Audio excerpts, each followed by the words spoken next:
Hello there and welcome to Life Beyond Seen, where curiosity slows down, science speaks softly, and the strange corners of the world are explored from a safe and comfortable distance. Tonight, we're not going to a city of bright lights, or a mountain covered in snow, or a quiet village where someone is probably making tea at exactly the right temperature. Tonight, we are looking toward a small island off the coast of Brazil.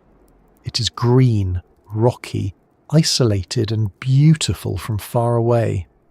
But it is also one of the few places on Earth where humans are not welcome, not because of ghosts, curses, secret experiments, or a very serious homeowners association, but because the island belongs in a very real way to snakes.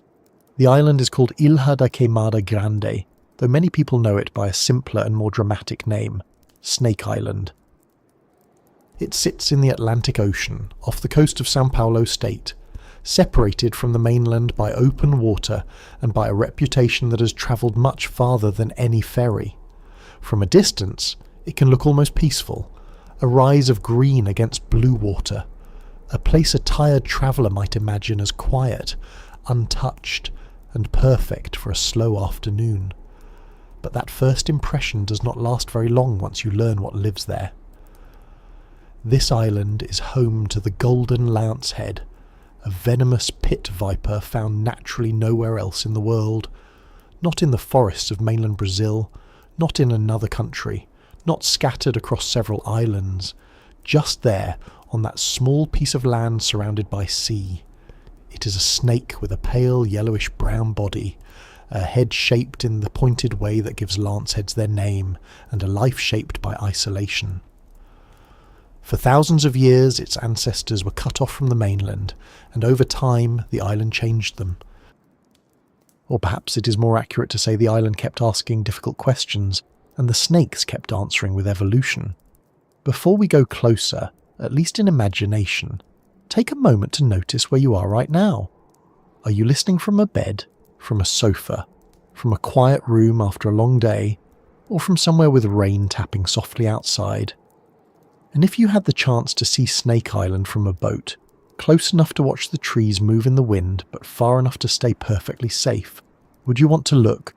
Or would you prefer, quite reasonably, to leave the island exactly where it is, as a place best visited through stories, maps, and other people's extremely careful research? There is no wrong answer there. Curiosity does not always need boots on the ground. Sometimes curiosity is wiser with slippers, a blanket and a respectful distance. If you find this little journey calming, interesting, or simply a gentle way to settle your thoughts before sleep, I would be grateful if you liked the video and subscribed. It helps this quiet corner of the internet reach other people who enjoy strange facts told in a softer voice. And if tonight's subject seems a little too full of scales and fangs for bedtime, do not worry. We will move slowly. No sudden jumps. No dramatic hissing sound effects waiting around the corner. Just a careful look at a real island, a real animal, and the unusual story of how a place can become so dangerous that staying away becomes an act of protection. Because Snake Island is not simply a nightmare with palm trees.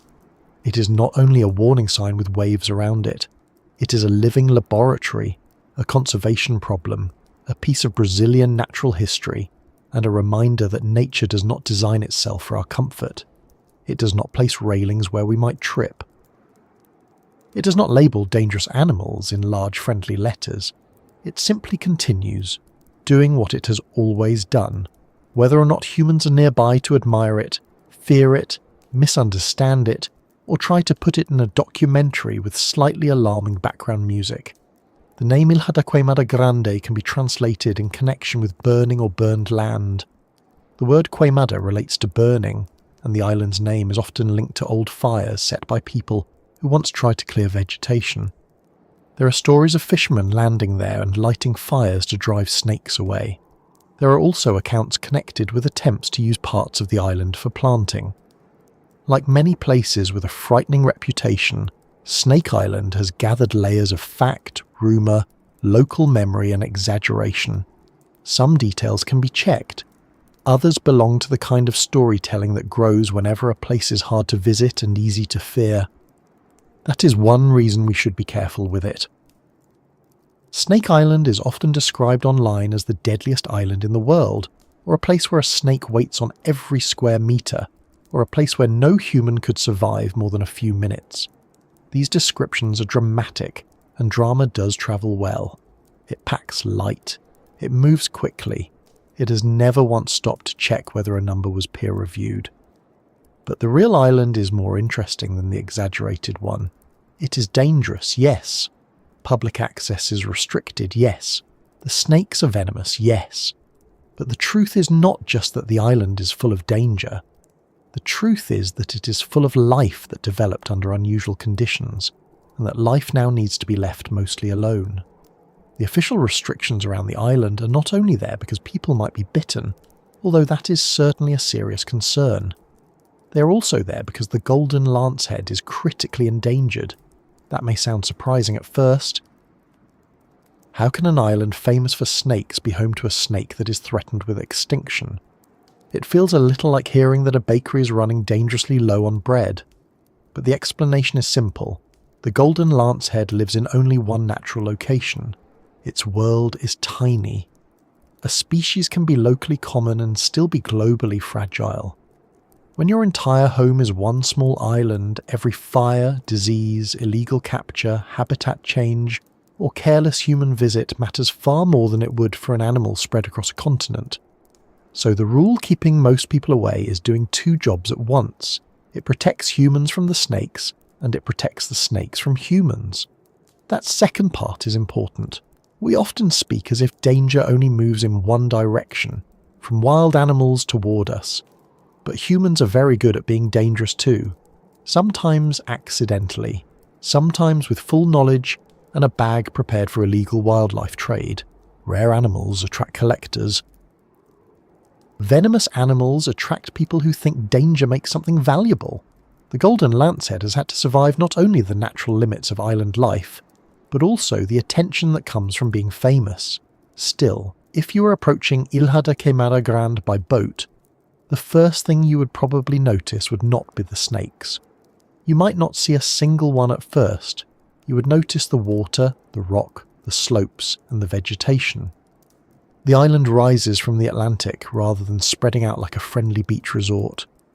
It is not the sort of place that seems to offer an easy welcome. There are rocky edges, difficult landing areas, and thick patches of plant life. Even for trained researchers, getting onto the island requires planning, permission, proper clothing, equipment, and constant attention. It is not a casual stop.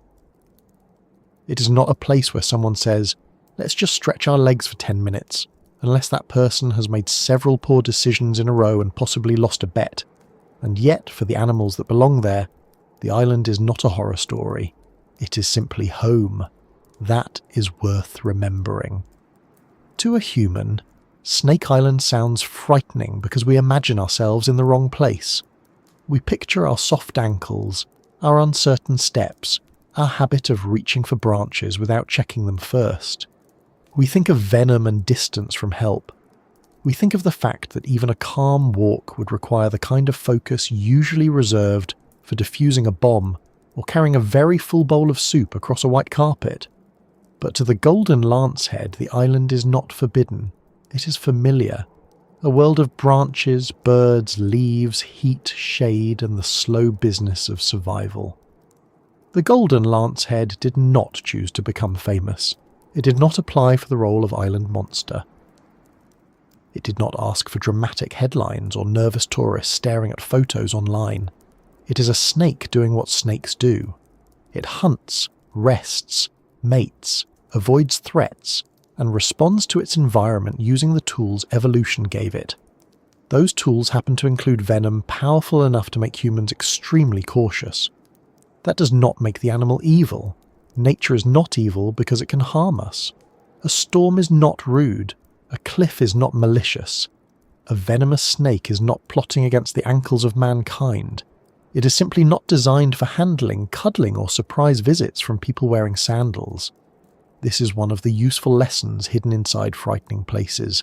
Fear can make us pay attention, but attention can become understanding if we stay with it long enough. At first, we may hear Snake Island, and think only of danger. Then we learn that the island is the only natural home of a rare species. Then we learn that the snakes became isolated when sea levels rose long ago. Then we learn that their feeding habits changed because there were no small mammals available in the usual way. Then we learn that migratory birds became important prey. Little by little, the horror story becomes an ecology story. Still dangerous, certainly, but more complete. Imagine for a moment the island long before it had its modern reputation. Long before online lists declared it off limits. Long before people passed around stories about fishermen, lighthouse keepers, or snakes dropping from trees. The Atlantic coast looked different then. Sea levels were lower after the last ice age, and land connections that no longer exist may have allowed animals to move in ways they cannot now. As the water rose, some populations were cut off. On Ilha da Queimada Grande, snakes that had once been part of a broader mainland world found themselves on a smaller stage. No roads away, no neighbouring forest to expand into, no fresh supply of rodents arriving from the mainland. Just the island, the seasons, the birds and time. Evolution does not hurry in the way humans hurry. It does not look at a problem and announce a 5-year plan with a neat little chart.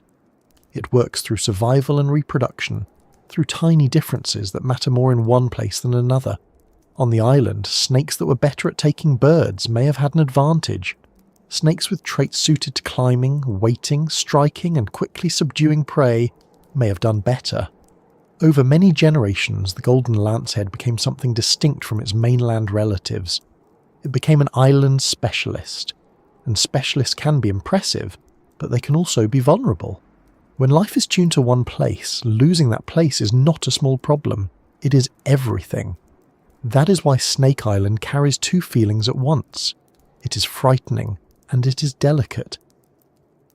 It is a place people avoid for safety, and a place scientists study because it holds information that cannot be found elsewhere. Its snakes may help researchers better understand venom, evolution, island biology, and conservation. Its restrictions may seem dramatic, but they are part of keeping a rare animal alive in the only home it has. There is also something quietly humbling about the idea of a place where humans do not get to be the main characters. We're used to entering landscapes and giving them purpose. We turn beaches into resorts, forests into trails, mountains into destinations, rivers into views from restaurant terraces. We're very fond of arriving, naming, organising, photographing, and occasionally leaving snack wrappers where they absolutely do not belong. But Ilha da Queimada Grande resists that pattern. It is not arranged for us. It does not need our footprints to be meaningful. It is meaningful because of what lives there, whether or not we ever stand under its trees. That can feel almost strange in a world where so many places are made accessible. We can see remote valleys by drone footage, deep ocean animals on screens, mountaintops through webcams, and rare creatures in high-resolution photographs before breakfast. Distance has become thinner. Mystery has become easier to zoom in on. But Snake Island keeps some of its distance. Not completely, of course. Researchers go there. The Brazilian Navy maintains responsibilities connected with the Lighthouse. Photographs exist. Studies exist. We know a fair amount. But the island still says, in its own practical way, you may learn about me, but you may not simply wander in. And perhaps that is healthy. Not every place should become a destination. Not every living thing should become an attraction. Some forms of respect look like stepping back. As we begin tonight's journey, we will not treat the island like a monster movie set. We will not pretend every leaf hides instant death, or that the snakes are waiting in organised committees to discuss passing boats. We will move carefully through what is known. We will look at the island itself, the golden lancehead, the strange path that isolation carved for it, the venom that made the island so famous, the lighthouse stories that added to its legend, the rules that keep people away, and the question of what it means to protect a place by refusing to visit it. For now, picture the coast of southeastern Brazil behind us, the mainland slowly shrinking in the distance. The boat moves over Atlantic water. The air smells of salt. The island is still ahead, small but clear enough to see. There is no dock full of tourists, no welcome sign. No cafe at the landing point selling postcards that say, "I survived Snake Island," which is probably for the best because the gift shop staff would have a difficult commute and a very unusual insurance form. There is only rock, green growth, seabirds, and somewhere among the leaves and branches, the golden lanceheads living out their quiet, dangerous lives. The closer we look, the more the island becomes something other than a warning. It becomes a question. How does isolation shape life? How does fear shape reputation? How do humans decide when to enter a place and when to leave it alone?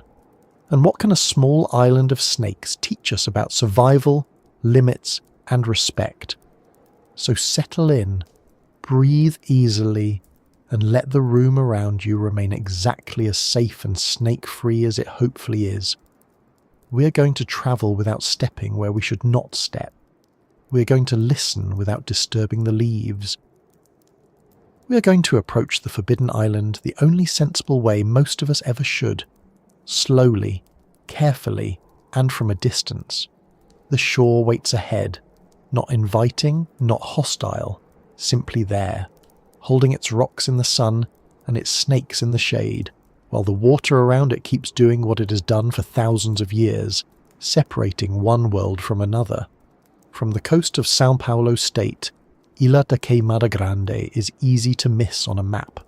It is not a great sweeping island with towns, roads, beaches, hotels and little restaurants where someone is frying fish near the water. It is a small piece of land in the Atlantic, sitting roughly 35 kilometers from the Brazilian coast, far enough away that it feels separate but close enough that people on the mainland have known about it for generations.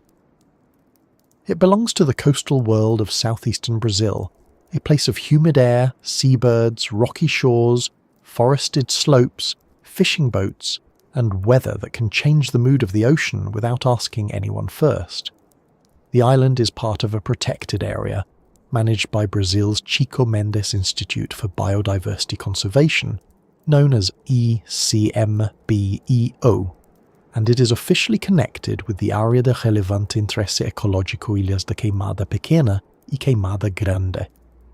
That protected status matters, because this is not just a strange island with a frightening nickname.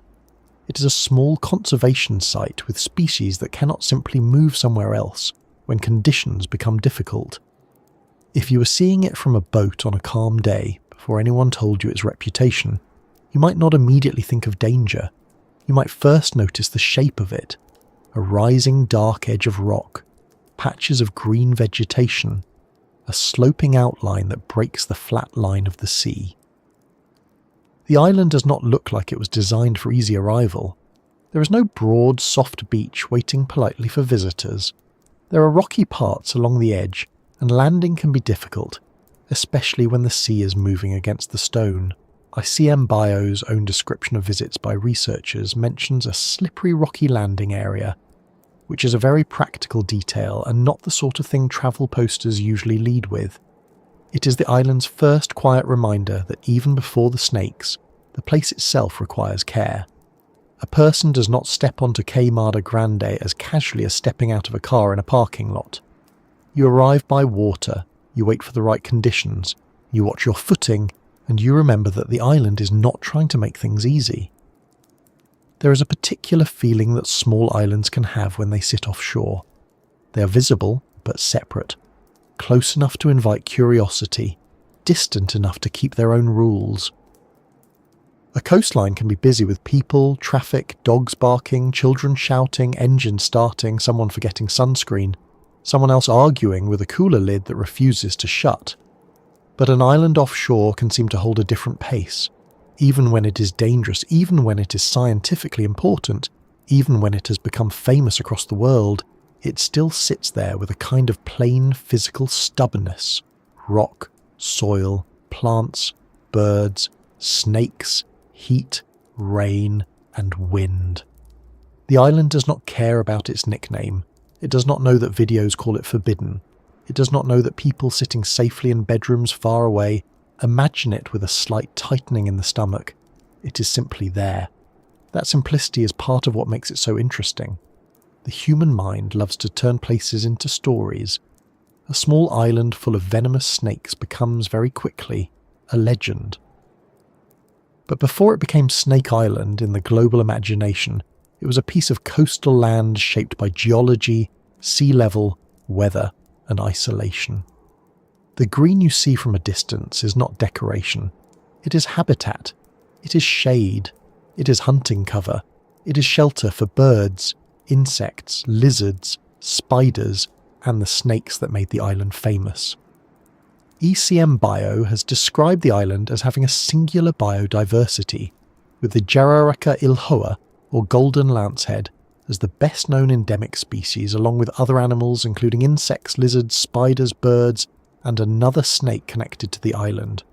That means the island is not only a place with many snakes, it is an entire small system, working in its own limited space, with each living thing pressed more closely into the lives of the others than it might be on the mainland. On a mainland forest trail, space can fool you. There may be many animals around, but they are spread out through a much larger area. A bird can move deeper inland. A lizard can shift from one patch of cover to another. A snake can follow prey across a broad landscape, at least in theory. But on an island, especially a small one, there is an edge to everything. The sea is a wall. It does not look like a wall because it moves and shines and occasionally looks very inviting from a distance. But for most land animals, it is a wall all the same. The island ends where the water begins. The animals live within that border. Food, shelter, mating, competition and survival all happen under the pressure of limited room. That pressure can make island life unusual. Islands are famous in biology because they often produce strange outcomes. Birds lose the ability to fly when there are no predators chasing them. Reptiles become larger or smaller than their mainland relatives. Plants change their defences. Animals that arrive by accident or ancient land connection can become isolated. And isolation is one of evolution's most patient tools. It does not need dramatic events every day. It only needs separation, time, and the steady sorting of which traits help an animal survive. Queimada Grande is one of those places where isolation did not simply make life quieter, it made life sharper. The island's best-known resident, the golden lancehead, is found naturally only there. That fact alone changes the way we should think about the place. This is not just an island that happens to have snakes. It is the only natural home of a species. If every golden lancehead vanished from that island, there would not be another healthy wild population waiting in a nearby forest to replace it. That is why a place can be frightening and fragile at the same time. A person might hear about Venom and think the snake is powerful. In one sense, yes, it is. A venomous snake has a tool that deserves respect. But as a species, the golden lancehead is also vulnerable because its entire natural range is so small. ICM Bio lists the Jararaca ilhoa among threatened species protected in this conservation unit, and its 2019 article describes the species as critically threatened with extinction. This is where the island's appearance can mislead us. Green often looks abundant from far away. A green island can make the mind think of growth, plenty, and safety. We see trees and shrubs, and some old part of the brain relaxes. Green means water, shade, and life. But abundance from a distance can hide scarcity up close. On Queimada Grande, there is life, certainly, but it is life within strict limits. There are no neighbourhoods of small mammals moving through the undergrowth, in the way there might be on the mainland. There are no wide river systems, no endless forest corridors, no easy escape from disease or fire or illegal collectors. The island's green cover is precious because there is not an unlimited amount of it. Every patch matters more when there are fewer patches to lose. The name Queimada Grande itself hints at a human history of disturbance. In Portuguese, queimada is connected with burning, and ICM Bio explains that one common understanding of the island's name comes from fires made by old fishermen who landed there and burned vegetation to keep snakes away. Other tellings connect the name with attempts to clear land. Either way, the name does not come from the snakes alone. It comes from people trying, in one way or another, to deal with the island by fire. There is something very human about that. We arrive at a place we do not understand, we see danger, and we try to change the landscape quickly. It is not always evil. Sometimes it is fear, sometimes convenience, sometimes the old belief that if a place is difficult, the answer is to make it more useful to us. But Queimada Grande did not become a farm or a village or a tourist stop. It remained isolated. It remained difficult. The fires became part of the name, but they did not erase what the island was. The snakes stayed. The birds kept visiting. The plants grew back where they could. The rocks kept receiving waves. And over time, the island's reputation grew larger than the island itself. That is often how remote places become famous. A small real place gathers big stories. Some stories may begin with truth, and then collect extra details each time they're told. A fisherman lands and is bitten. A lighthouse keeper and his family meet a terrible end. Snakes pour through windows. Pirates place snakes there to guard treasure. The stories become easy to repeat because they fit the fear people already feel. A forbidden island full of venomous snakes almost asks for legends in the way a damp cave asks for echoes. But the real geography is still more useful than the legend. The island is not dangerous because it is cursed. It is dangerous because of its animals, its terrain, its distance from immediate medical help, and the difficulty of moving safely through dense habitat where venomous snakes may be present. Even researchers do not treat the island lightly. The official description of visits emphasizes preparation, authorization through SIS Bio, suitable clothing, constant attention while walking, and specialized equipment such as hooks, forceps, and containment tubes for handling snakes during research. That detail removes the fantasy from the place and replaces it with professional caution. The people who understand the island best are not swaggering into it. They are moving carefully, they are wearing proper gear, they are bringing trained specialists, and they are going there for a reason, not because it sounded exciting after lunch. It is easy to imagine the island as silent, but it would not truly be silent. Even a place without permanent human residence has sound. Wind moves through leaves. Waves strike rock. Birds call.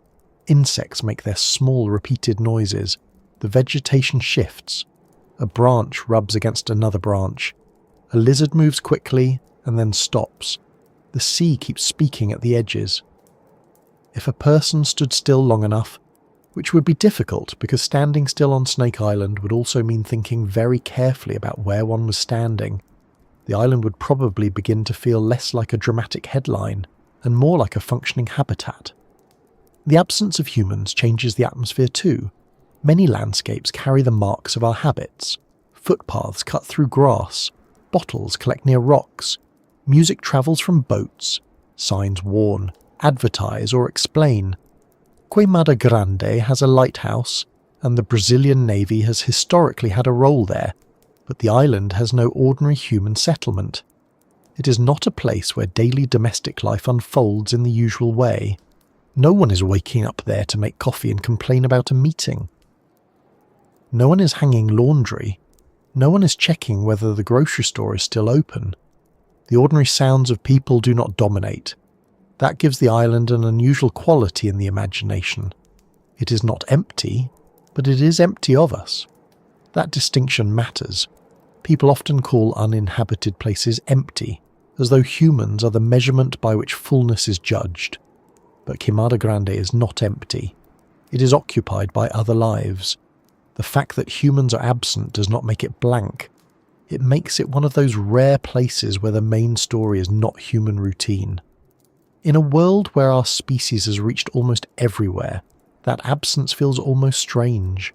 We're so used to being able to enter, photograph, review, rank, map, and package places into experiences that a location refusing ordinary access feels like an exception.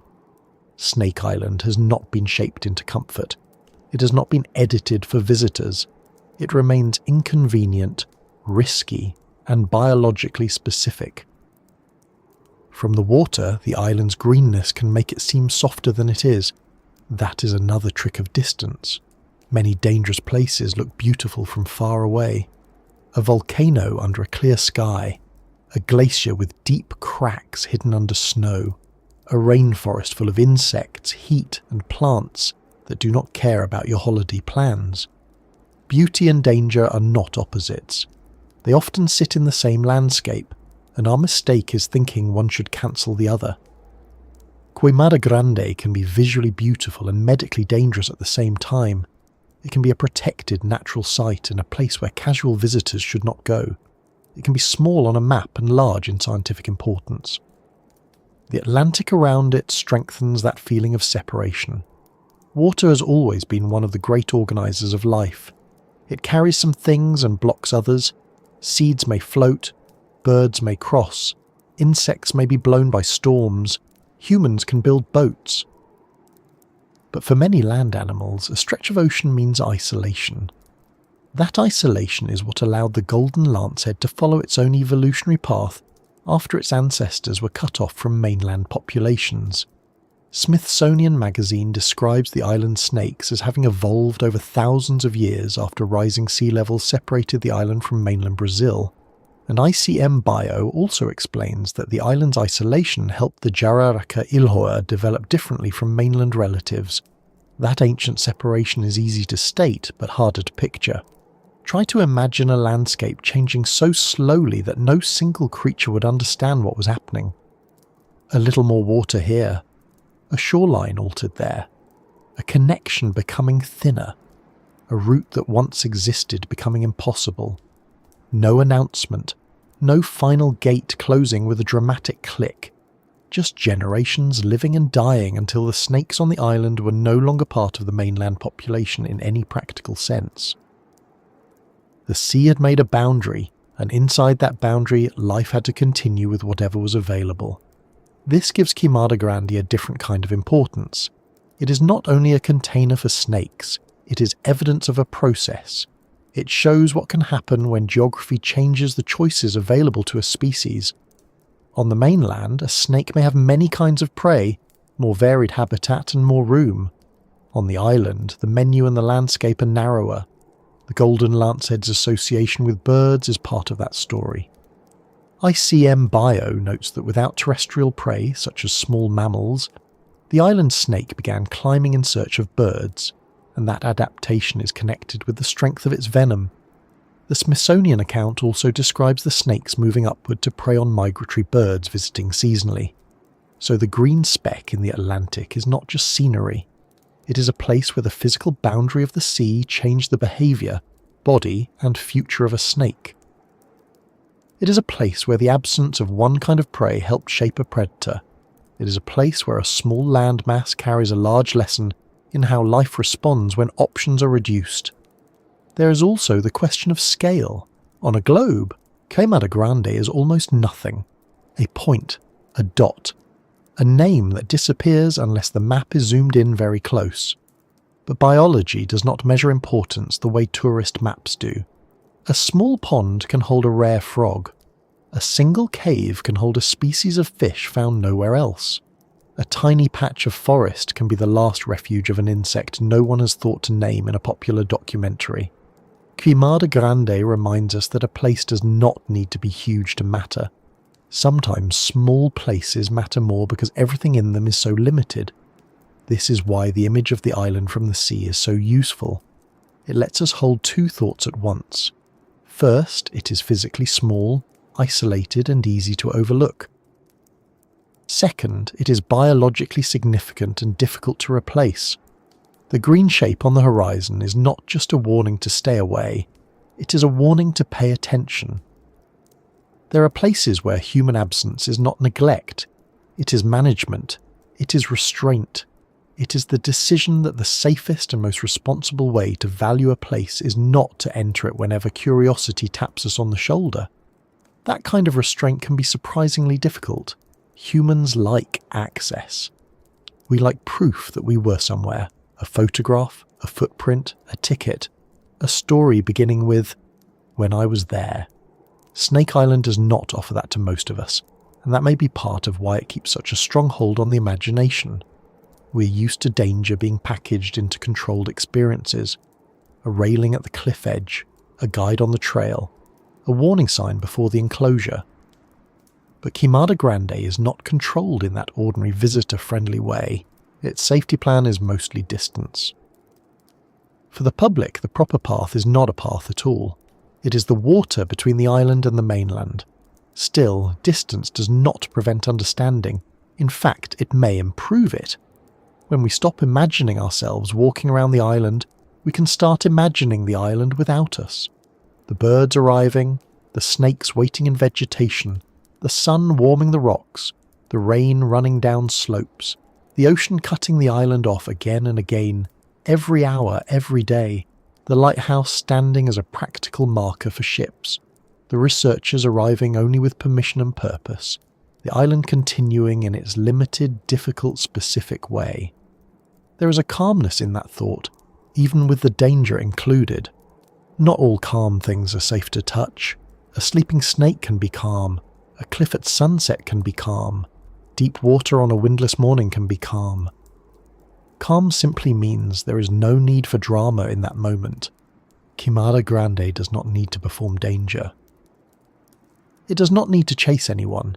It simply remains unsuitable for casual human presence. That is enough. As the boat holds its distance and the island stays ahead, its details begin to matter more than its legend. The green is habitat, not decoration. The rock is barrier, not backdrop. The sea is history, not just scenery. And somewhere within that vegetation lives the animal that has turned this small island into one of the most discussed, forbidden places on Earth. Not a monster, not a villain, not a creature invented to scare travellers away from a beach, but a real snake shaped by a real island, carrying a pale golden colour, a dangerous bite, and a story written by isolation long before humans gave the place its famous name. The pale golden shape that lives in the leaves of Queimada Grande has become the island's most famous resident, though famous is a strange word to use for an animal that would probably prefer not to be noticed at all. The golden lancehead, or Jararaca ilhoa in Portuguese, is not a creature that asks for attention. It does not move through the world with noise or display. It does not roar from a cliff edge, stamp its feet, or pose dramatically against the moon like something from an old adventure poster. It is quiet, watchful, and built for patience. It waits in vegetation, rests in cover, moves when it needs to move, and survives by doing exactly what its small island asks of it. Its scientific name is Bothrops insularis, and that second word insularis fits it almost too well. It means island-related, and this snake is one of the clearest examples of a life tied to a single place. The species is found naturally only on Ilha da Queimada Grande, off the coast of São Paulo, Brazil.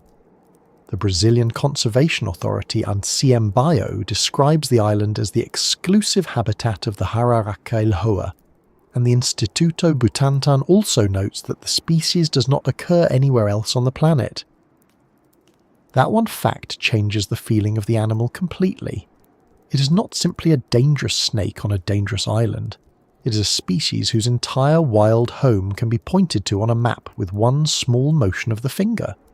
The golden lancehead belongs to the genus Bothrops, a group of pit vipers that includes several lancehead snakes found in Brazil and other parts of Latin America. Lanceheads get their common name from the shape of the head, which narrows toward the front in a way that people compared to the point of a lance. It is not a friendly name exactly, but it is descriptive.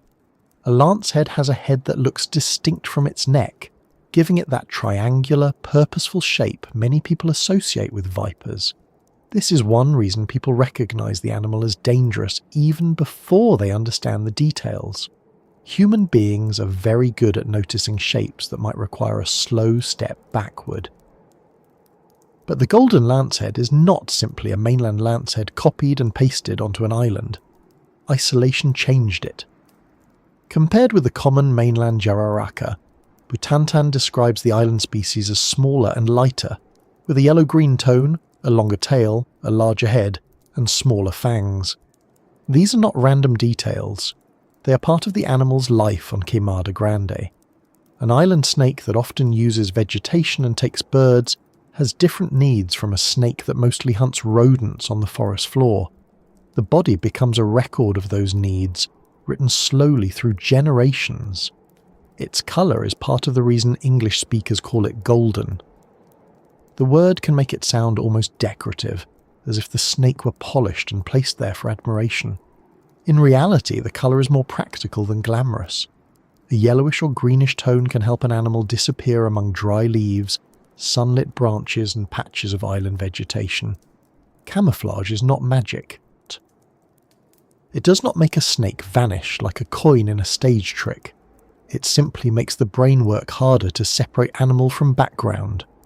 A trained researcher may spot a coiled body, where an ordinary visitor sees only leaves. That difference can be very important. On Queimada Grande, failing to notice the snake is one of the main dangers. That is part of what makes the golden lancehead such an effective guardian of the island, though guardian is a human word and should be used gently. The snake is not standing guard in any deliberate sense. It is not defending a treasure chest, a lost temple, or a secret government weather machine, though those would certainly help the island's already busy legend department. It is guarding the island only by being what it is. Its presence changes human behaviour. Because the snake is there, the public does not wander freely. Because the public does not wander freely, the island remains less disturbed than many coastal places. The animal that frightens people away also helps keep its own habitat from becoming another stop on someone's weekend itinerary. That is a rare kind of protection. Most animals cannot keep humans away simply by existing. A frog cannot stand at the edge of a forest and persuade developers to reconsider. A small bird cannot discourage tourists by looking mildly disappointed. But a venomous pit viper found in high density on a difficult island has a way of making people more respectful, or at least more cautious. Fear is not the best teacher, but it can be an effective temporary substitute until understanding arrives. Even so, it is important not to turn the golden lancehead into a monster. Butantan has directly pushed back against the idea that these snakes are killer machines that go out of their way to attack people. Experts explain that the species uses vegetation heavily, including branches and tree cover, so people who look only at the ground can be surprised by snakes in places they did not expect. That is different from aggression. A snake in a branch is not plotting. It is occupying its habitat. The problem is that humans are clumsy guests in that habitat, and clumsy guests near venomous animals can create emergencies very quickly. A golden lancehead's world is very different from ours. It does not think in trails, maps, rules, or property lines. It responds to heat, scent, vibration, light, hunger, and threat. Like other pit vipers, it belongs to a group known for heat-sensitive pits that help detect warm-blooded prey. That ability is especially useful for an animal that may hunt birds in a shaded, tangled environment. To a snake, the island is not a scenic location. It is a set of immediate physical facts. A branch can hold weight or fail. A bird can land within reach or stay beyond it. A warm body can be food, danger, or simply something to avoid. The world is close, detailed, and practical. Because there are no small land mammals available in the usual way on Queimada Grande, the golden lancehead's adult diet is centered largely on birds. ECM Bio explains that without terrestrial prey such as rodents, the island snake began climbing after birds, and Butantan describes adults as feeding mainly on birds, while young snakes may eat animals such as amphibians and centipedes. This is one of the clearest examples of how the island shaped the species. A mainland relative may spend much of its hunting life close to the ground. The island snake had to make use of what the island offered. Bird hunting is not easy work for a snake. Birds are fast, light, alert, and very rude about leaving immediately when something tries to eat them. A rodent bitten by a snake may run, but but it often remains within reach of scent tracking on the ground.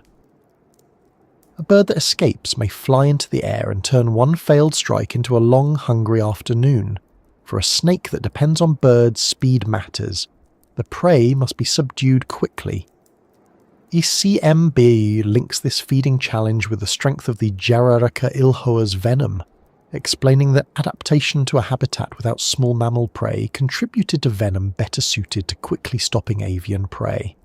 This is where the golden lancehead's reputation becomes both understandable and easy to exaggerate.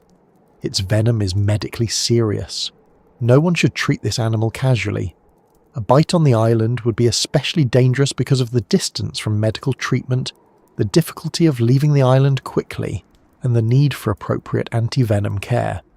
But the popular stories often stretch beyond what is needed. Claims that the venom simply melts humans down to the bones belong more to internet drama than careful biology. Butantan has specifically discussed such claims as part of the myths around the island, separating the real danger from the more theatrical versions. The real facts are alarming enough. They do not need fireworks attached. For researchers, the danger is handled through preparation rather than panic. ICM Bio describes visits as requiring authorization, proper clothing, constant attention, and appropriate herpetological equipment such as hooks, forceps, and containment tubes. That tells us something important about how professionals see the snake. They do not enter the island as if the animal was supernatural. They enter as people who understand risk and reduce it with training, planning, and respect. The golden lancehead is not unbeatable. It is not magical. It is simply dangerous enough that carelessness has no place near it.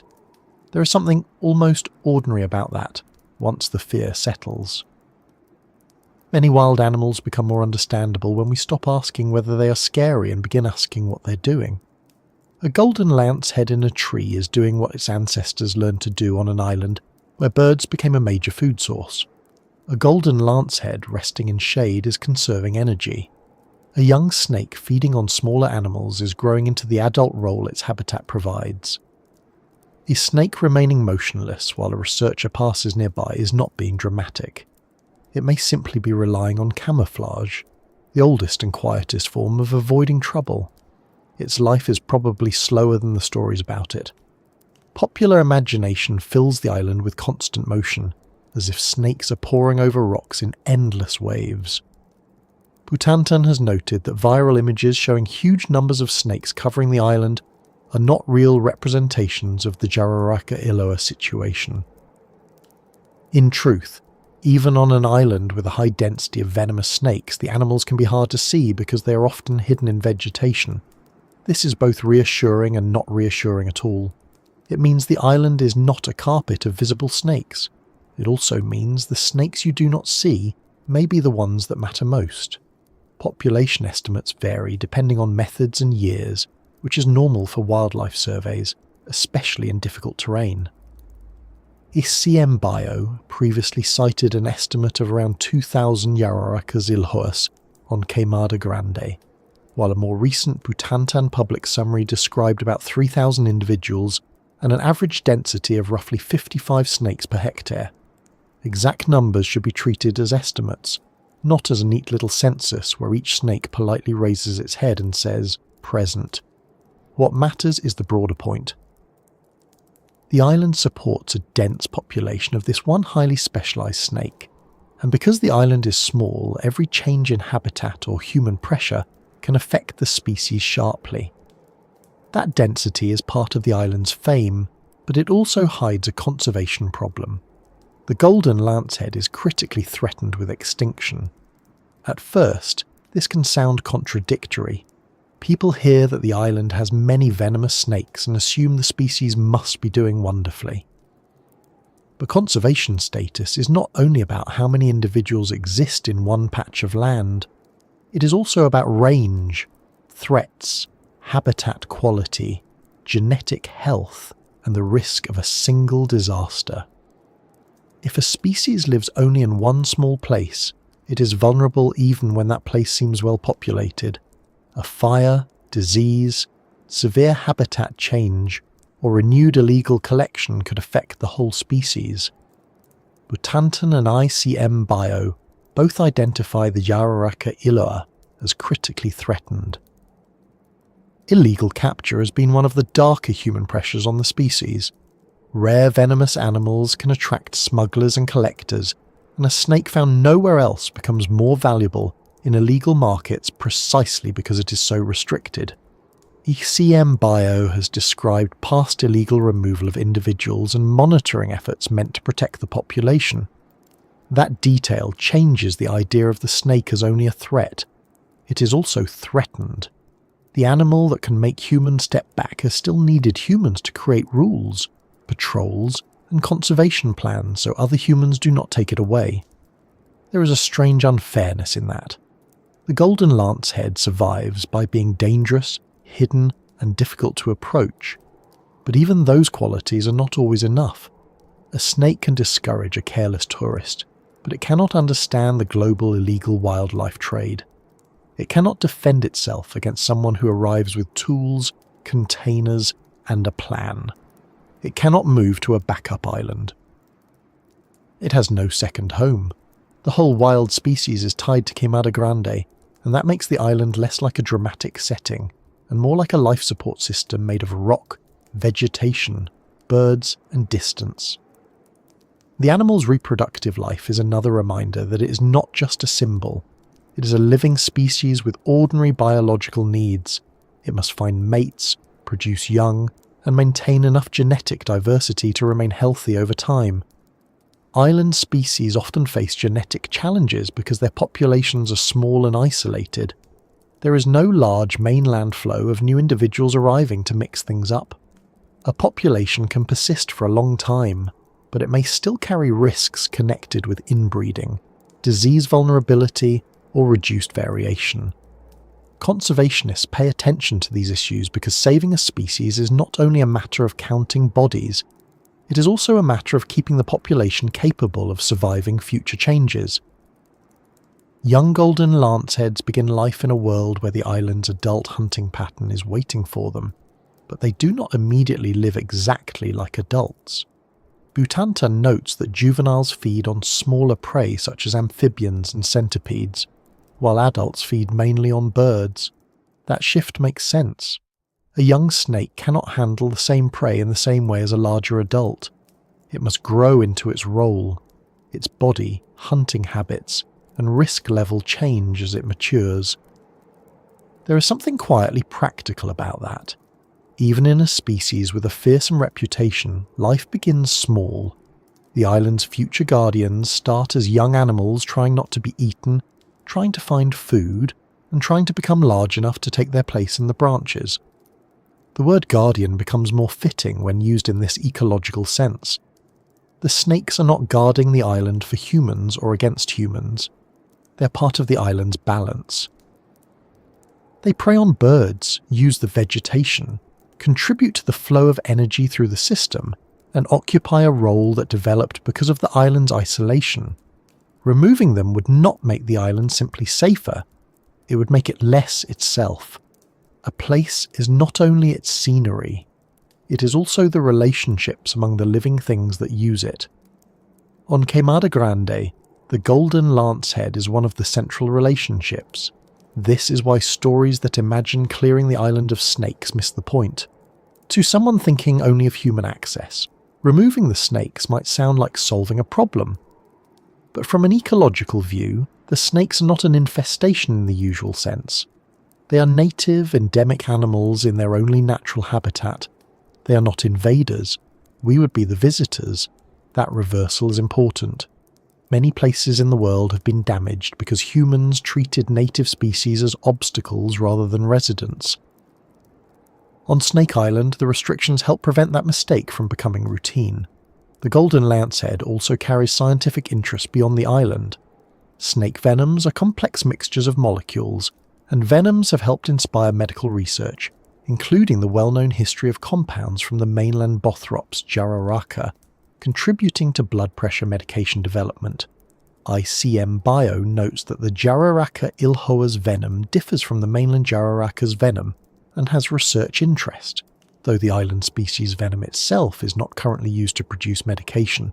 according to ICM Bio's 2019 discussion with Butantan. This is another place where balance matters. Scientific curiosity can be valuable, but it must not become an excuse to exploit a fragile species. A snake's venom is often the first thing people mention, but it is not the whole animal. Venom is a tool, not an identity. The golden lancehead also has muscles arranged for slow movement and quick strikes, scales that interact with bark and leaf litter, senses tuned to nearby prey, and behaviours shaped by heat and season. It must choose when to move and when to stay still. Movement uses energy and creates risk. Waiting saves energy but requires opportunity. On an island where food may arrive seasonally in the form of birds, patience is not just a personality trait, it is survival. There are likely long stretches in a golden lancehead's life that would seem uneventful to us. A day spent resting, a night or morning of small shifts in position, a long wait in a branch, a failed chance at prey, a retreat from heat, a still body under leaves while a bird lands too far away. Nature documentaries often show the exciting moment, because that is what cameras and audiences prefer. But animals live mostly between exciting moments. The island's famous snake is no exception. Its life is not a constant strike. It is a series of calculations made without language, using body, instinct and environment. This slower view makes the animal less like a threat in a headline, and more like a resident of a difficult home. It lives with the same limits the island gives to everything else. There is only so much space, only so much suitable cover, only so much prey at different times, only so much genetic variation, only so much tolerance for fire, illegal collection, habitat disturbance, and bad luck. Its venom may be powerful, but venom does not create more island. It does not stop sea level change. It does not prevent people from spreading false stories. It does not keep smugglers away unless laws and monitoring help. There's also a softer lesson here, though not a sentimental one. Dangerous animals can still deserve protection. That idea can be hard for people to accept because our sympathy often follows cuteness. A round-eyed mammal gets a conservation campaign easily.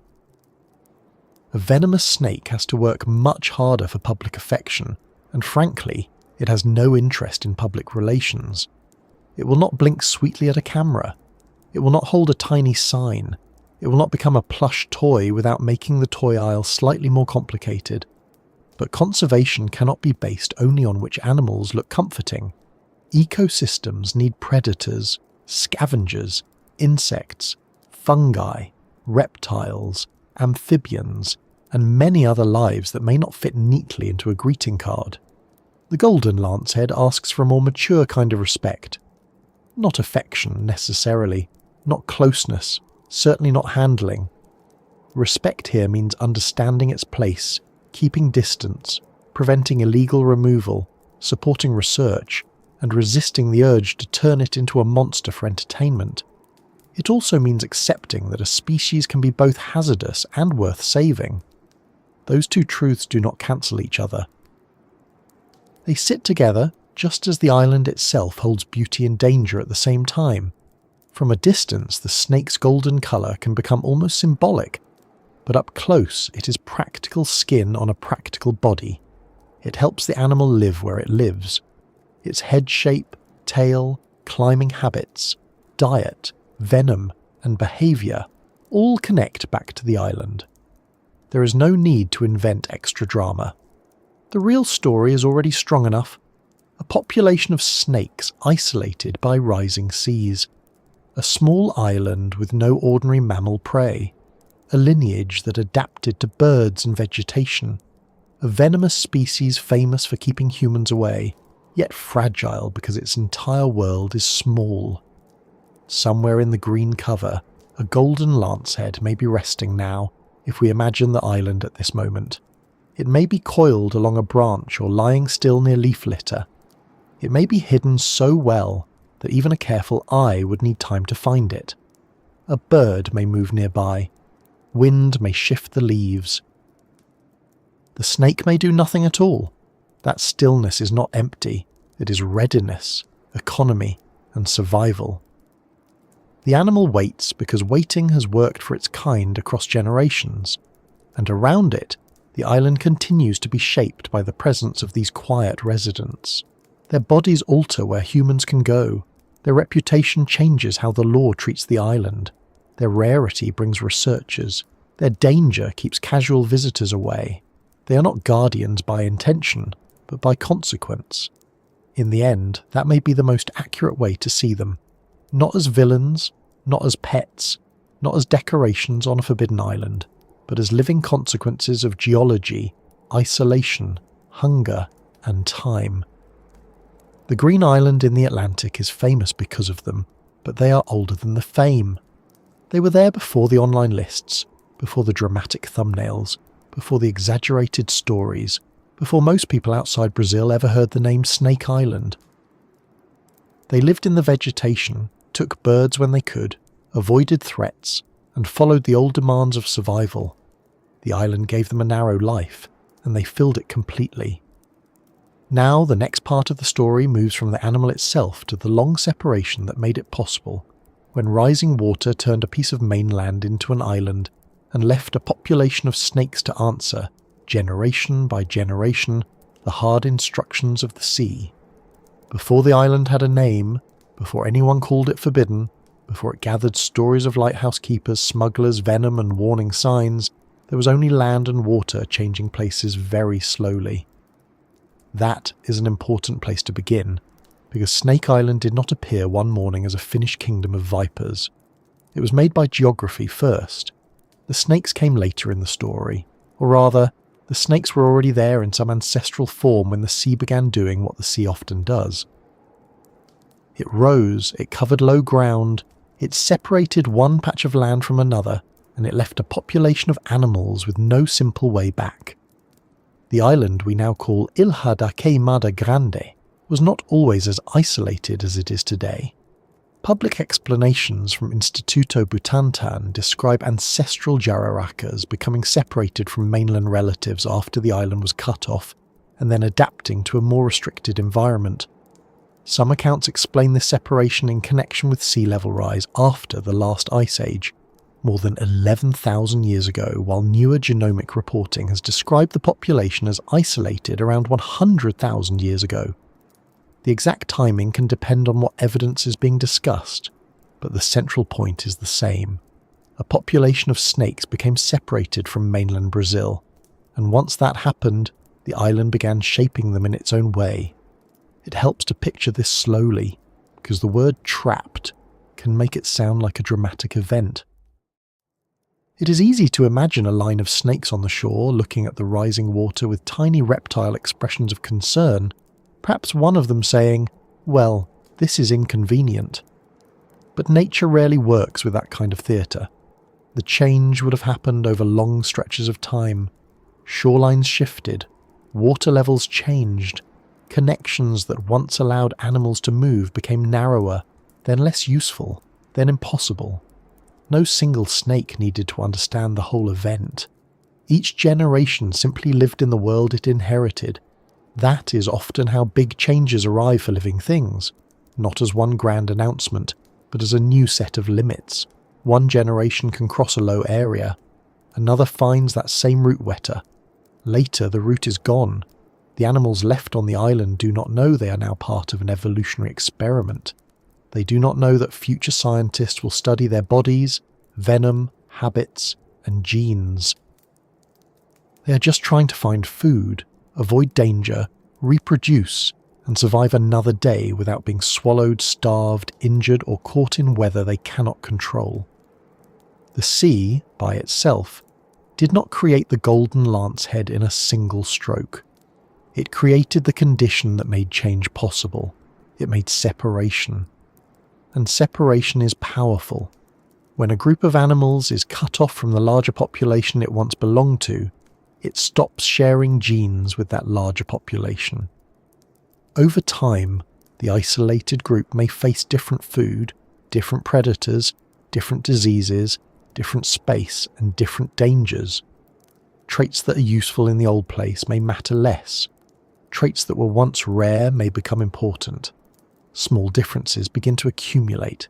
Given enough generations, an island population can become something distinct. This process is called speciation, the formation of a new species. Butantan explains that the jararacas left on Queimada Grande evolved differently from their mainland relatives after isolation, adapting to a more restricted environment until the jararaca Ilhoa became its own species. The mainland jararaca, Bothrops jararaca, lives in the Atlantic forest and feeds mainly on rodents, hunting mostly on the ground. The island species, Bothrops insularis, developed more arboreal habits and feeds mainly on birds that visit or pass over the island. That difference in prey and behaviour is one of the clearest signs of how strongly the island changed the snake's life. The missing rodents are a quiet but important part of the story. On the mainland, many snakes can rely on small mammals. Rodents are not easy prey exactly because rodents have teeth, speed and a strong commitment to not becoming dinner. But they are ground-based, and after a venomous strike, they usually remain somewhere a snake can track. A bitten rodent may run under leaves, into cover, or along the forest floor. The snake can follow scent trails and wait for the venom to do its work. This is a practical system, and many lanceheads are well suited to it. On Queimada Grande, that system changed. The island did not offer the same kind of mammal prey base. There were no ordinary populations of small land mammals for the snakes to rely on in the way their mainland relatives could. So the island forced a different question. What do you eat when the usual prey is not there? The answer was above the ground. Birds became central. Migratory birds and other visiting birds used the island, and the snakes adapted to take advantage of that. ECMBO describes the jararaca Ilhoa as climbing in search of birds because terrestrial prey, such as small mammals, are absent, and it also notes that the snake's camouflage and daytime habits are connected with this bird-focused life. That is a very practical adaptation. If the food is in branches, then the snake that can use branches has an advantage. If the food arrives by air and may leave quickly, then the snake must be ready. This is one of the most important differences between a mainland hunter and an island hunter. A bird can escape upward. That sounds obvious, but it changes everything. A rodent struck on the ground can run, but it remains in the same basic world as the snake. A bird can lift off and disappear into a space the snake cannot follow. If a venomous snake bites a bird and the bird flies away before the venom acts, the snake loses the meal. On a small island with limited resources, losing meals is not a small issue. A feeding opportunity may not return quickly. So venom that works quickly on birds would be valuable. This is why people often hear that the golden lancehead has unusually potent venom. That statement needs care, because popular descriptions can exaggerate into nonsense very quickly. The venom is medically serious, and it is linked to the snake's bird hunting ecology, but it should not be treated like a magical liquid from a monster story.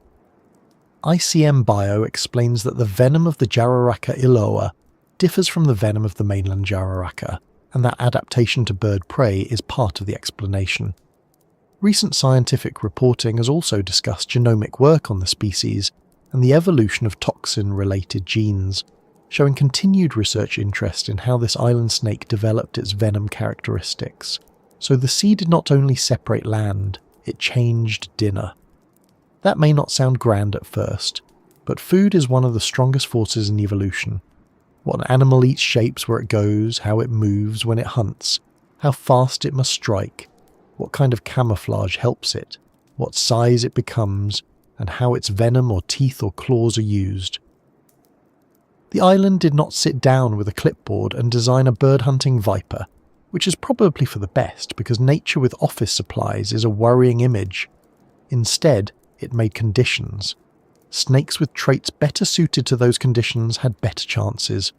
Over time, the population shifted.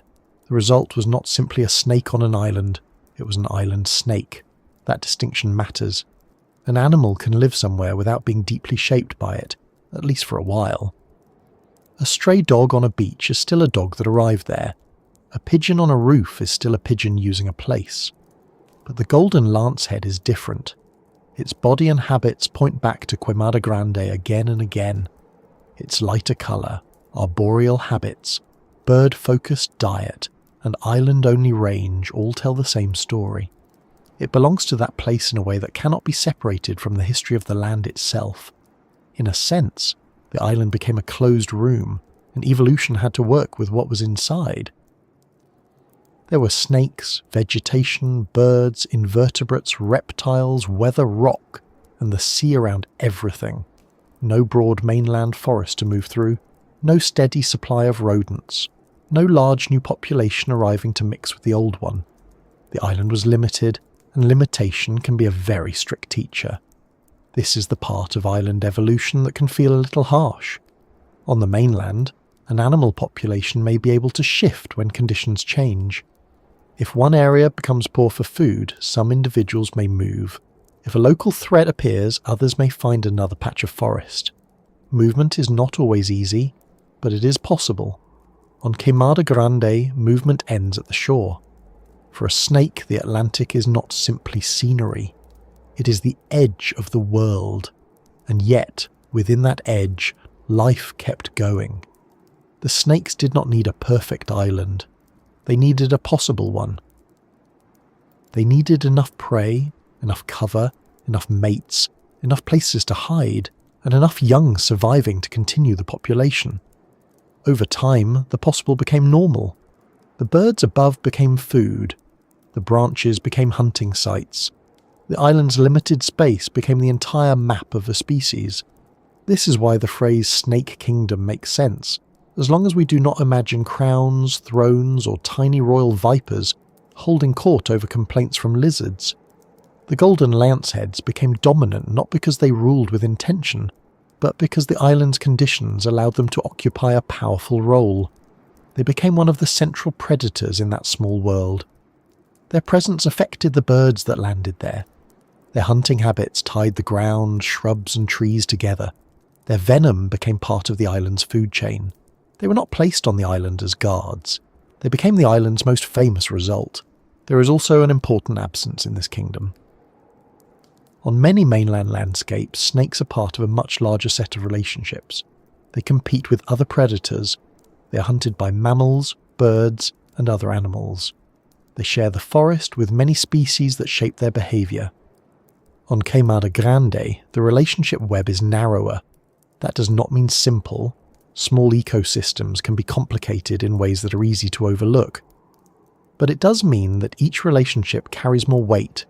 A change in bird migration, vegetation, or human disturbance could matter more than it might in a larger system. This is one reason island species are often vulnerable. They may be highly adapted to their home, but that same adaptation can make them less flexible. The golden lancehead is a specialist. It is impressive because it fits its island so closely. But specialists can be at risk when the conditions they rely on change. If the island habitat changes too much, or if birds become less available, or if illegal collectors remove too many individuals, there is no alternate wild population spread across another region. The species is tied to one green speck in the Atlantic. ICM Bio identifies the island as the exclusive habitat of the Jararaca ilhoa and treats it as a threatened species within the protected area. There is a strange contrast here.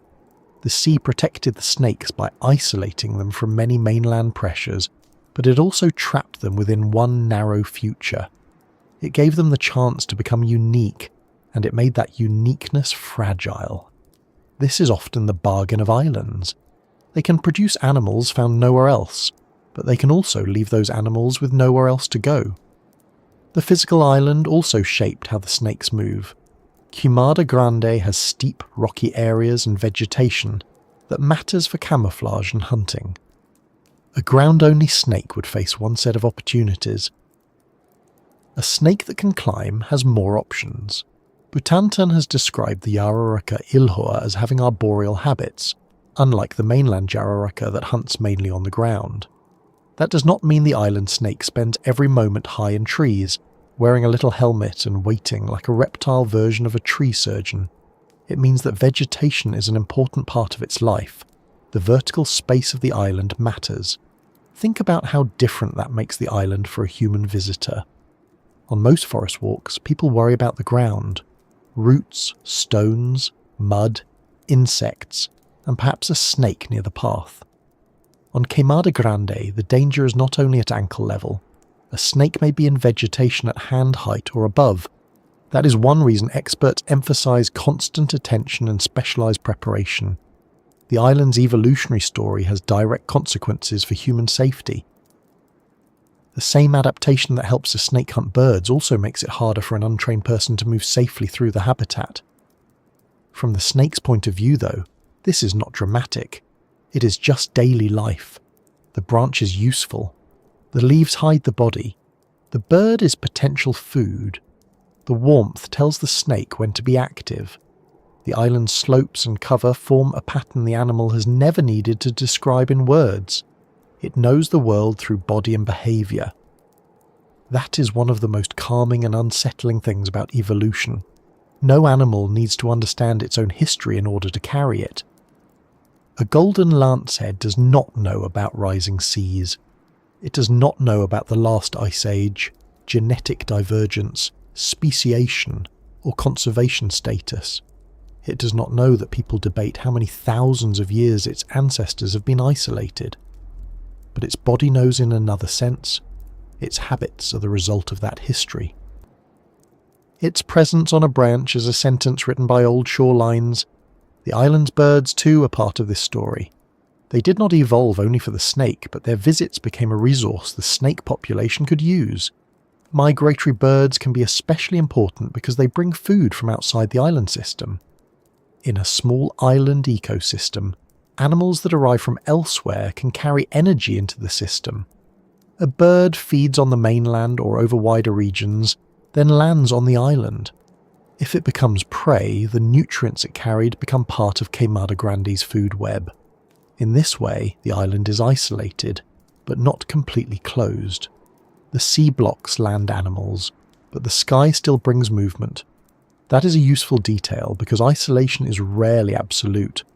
Birds cross, seeds may arrive, storms can move insects, humans arrive with permission, or sometimes without it. But for the golden lancehead's ancestors, the key land connection was gone. The island was open to the sky but closed by the water. That pattern helped make a predator that looks upward. There is a plain lesson in that. Life uses what is available, not what would be convenient, not what would be familiar, what is available. If the prey is on the ground, hunt the ground. If the prey is in branches, learn the branches. If the island is small, fit the island. If the sea cuts off the road back, stop needing the road.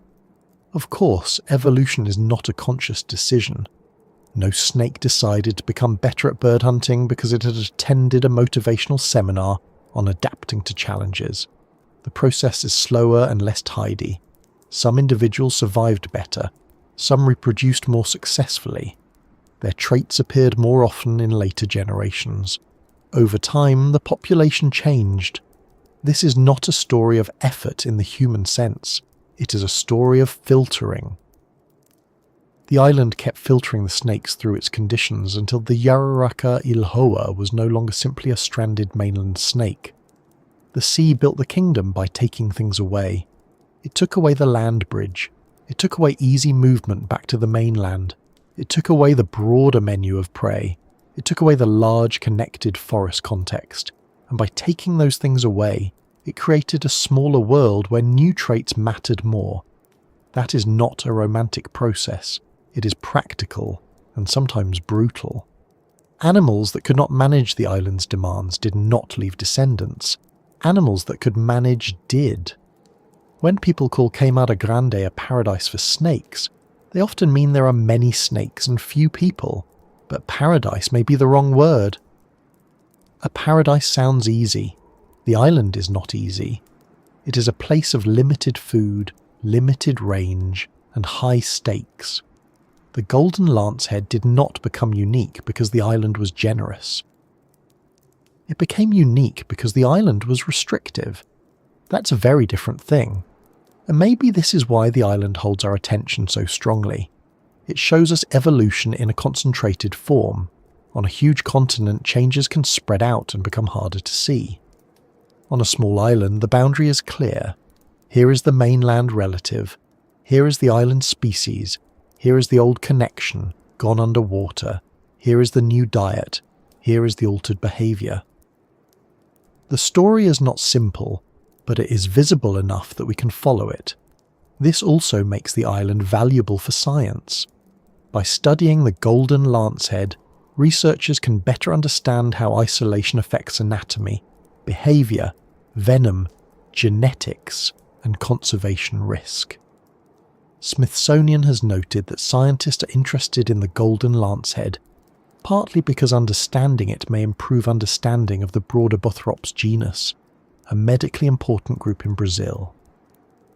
Newer research continues to examine the snake's genome and toxin-related genes. The Forbidden Island is not only a warning, it is also a natural record of adaptation. Still, the record must be handled carefully. Scientists who visit the island need authorization and safety protocols. The island is not a laboratory with clean floors and labelled drawers. It is hot, uneven, living terrain. The subject of study is venomous, rare, and protected. The work requires care not only because humans can be bitten, but because the species can be harmed. A snake kingdom may sound powerful, but it is still a kingdom contained inside one small border.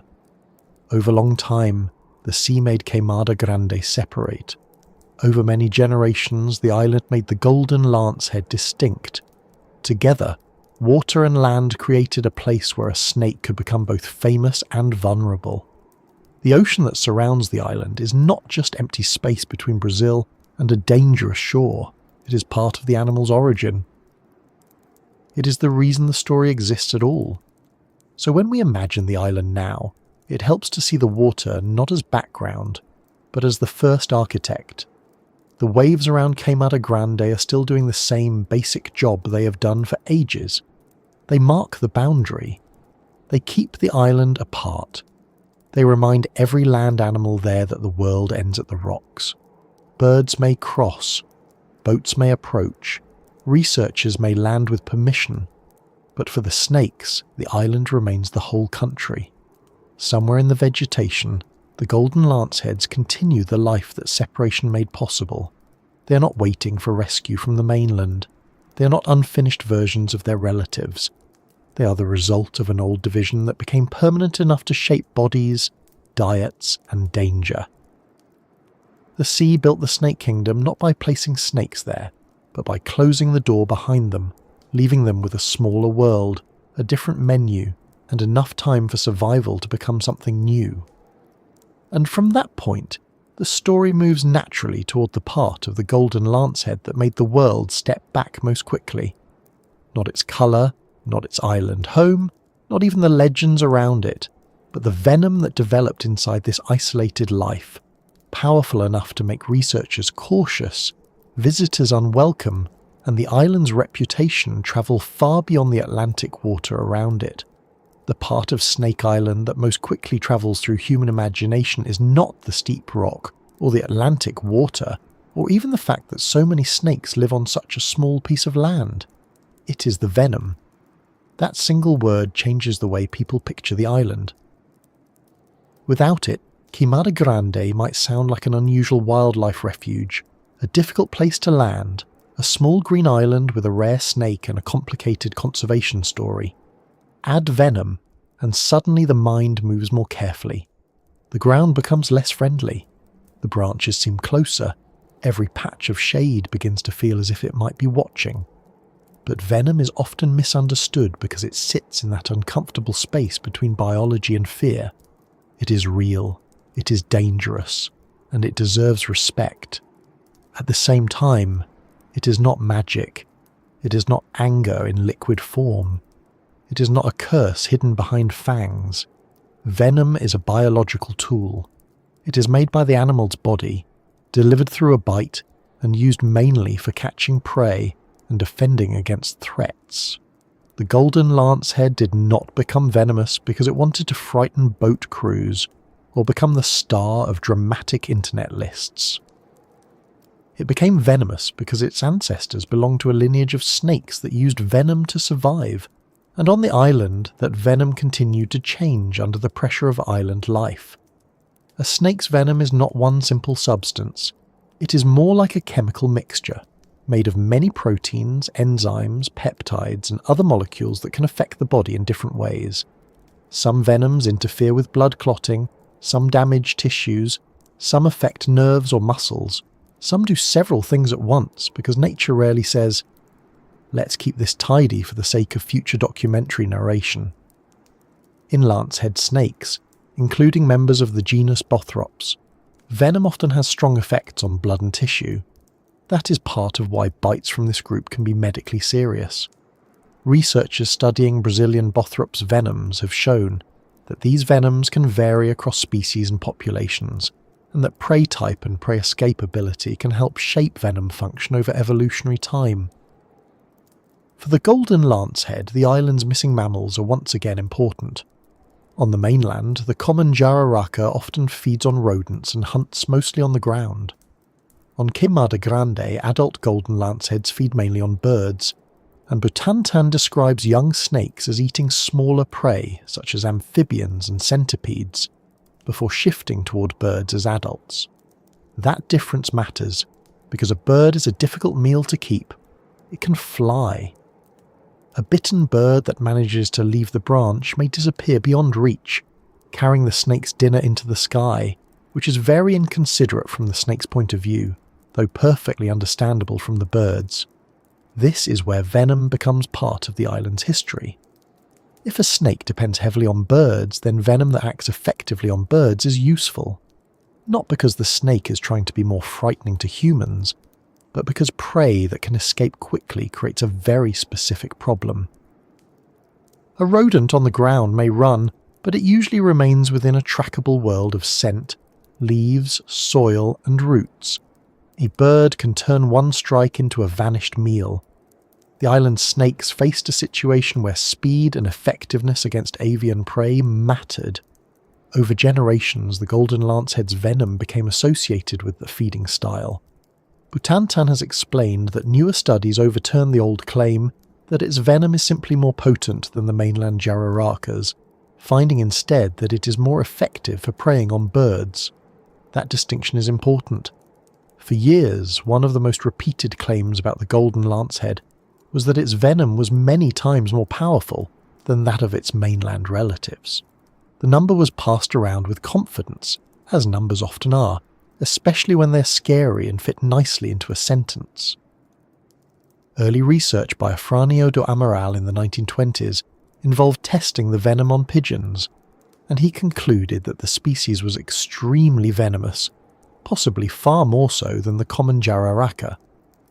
Later work challenged that conclusion, showing that the venom was not simply more powerful in a general sense, but more specific to the kind of prey the island snake eats.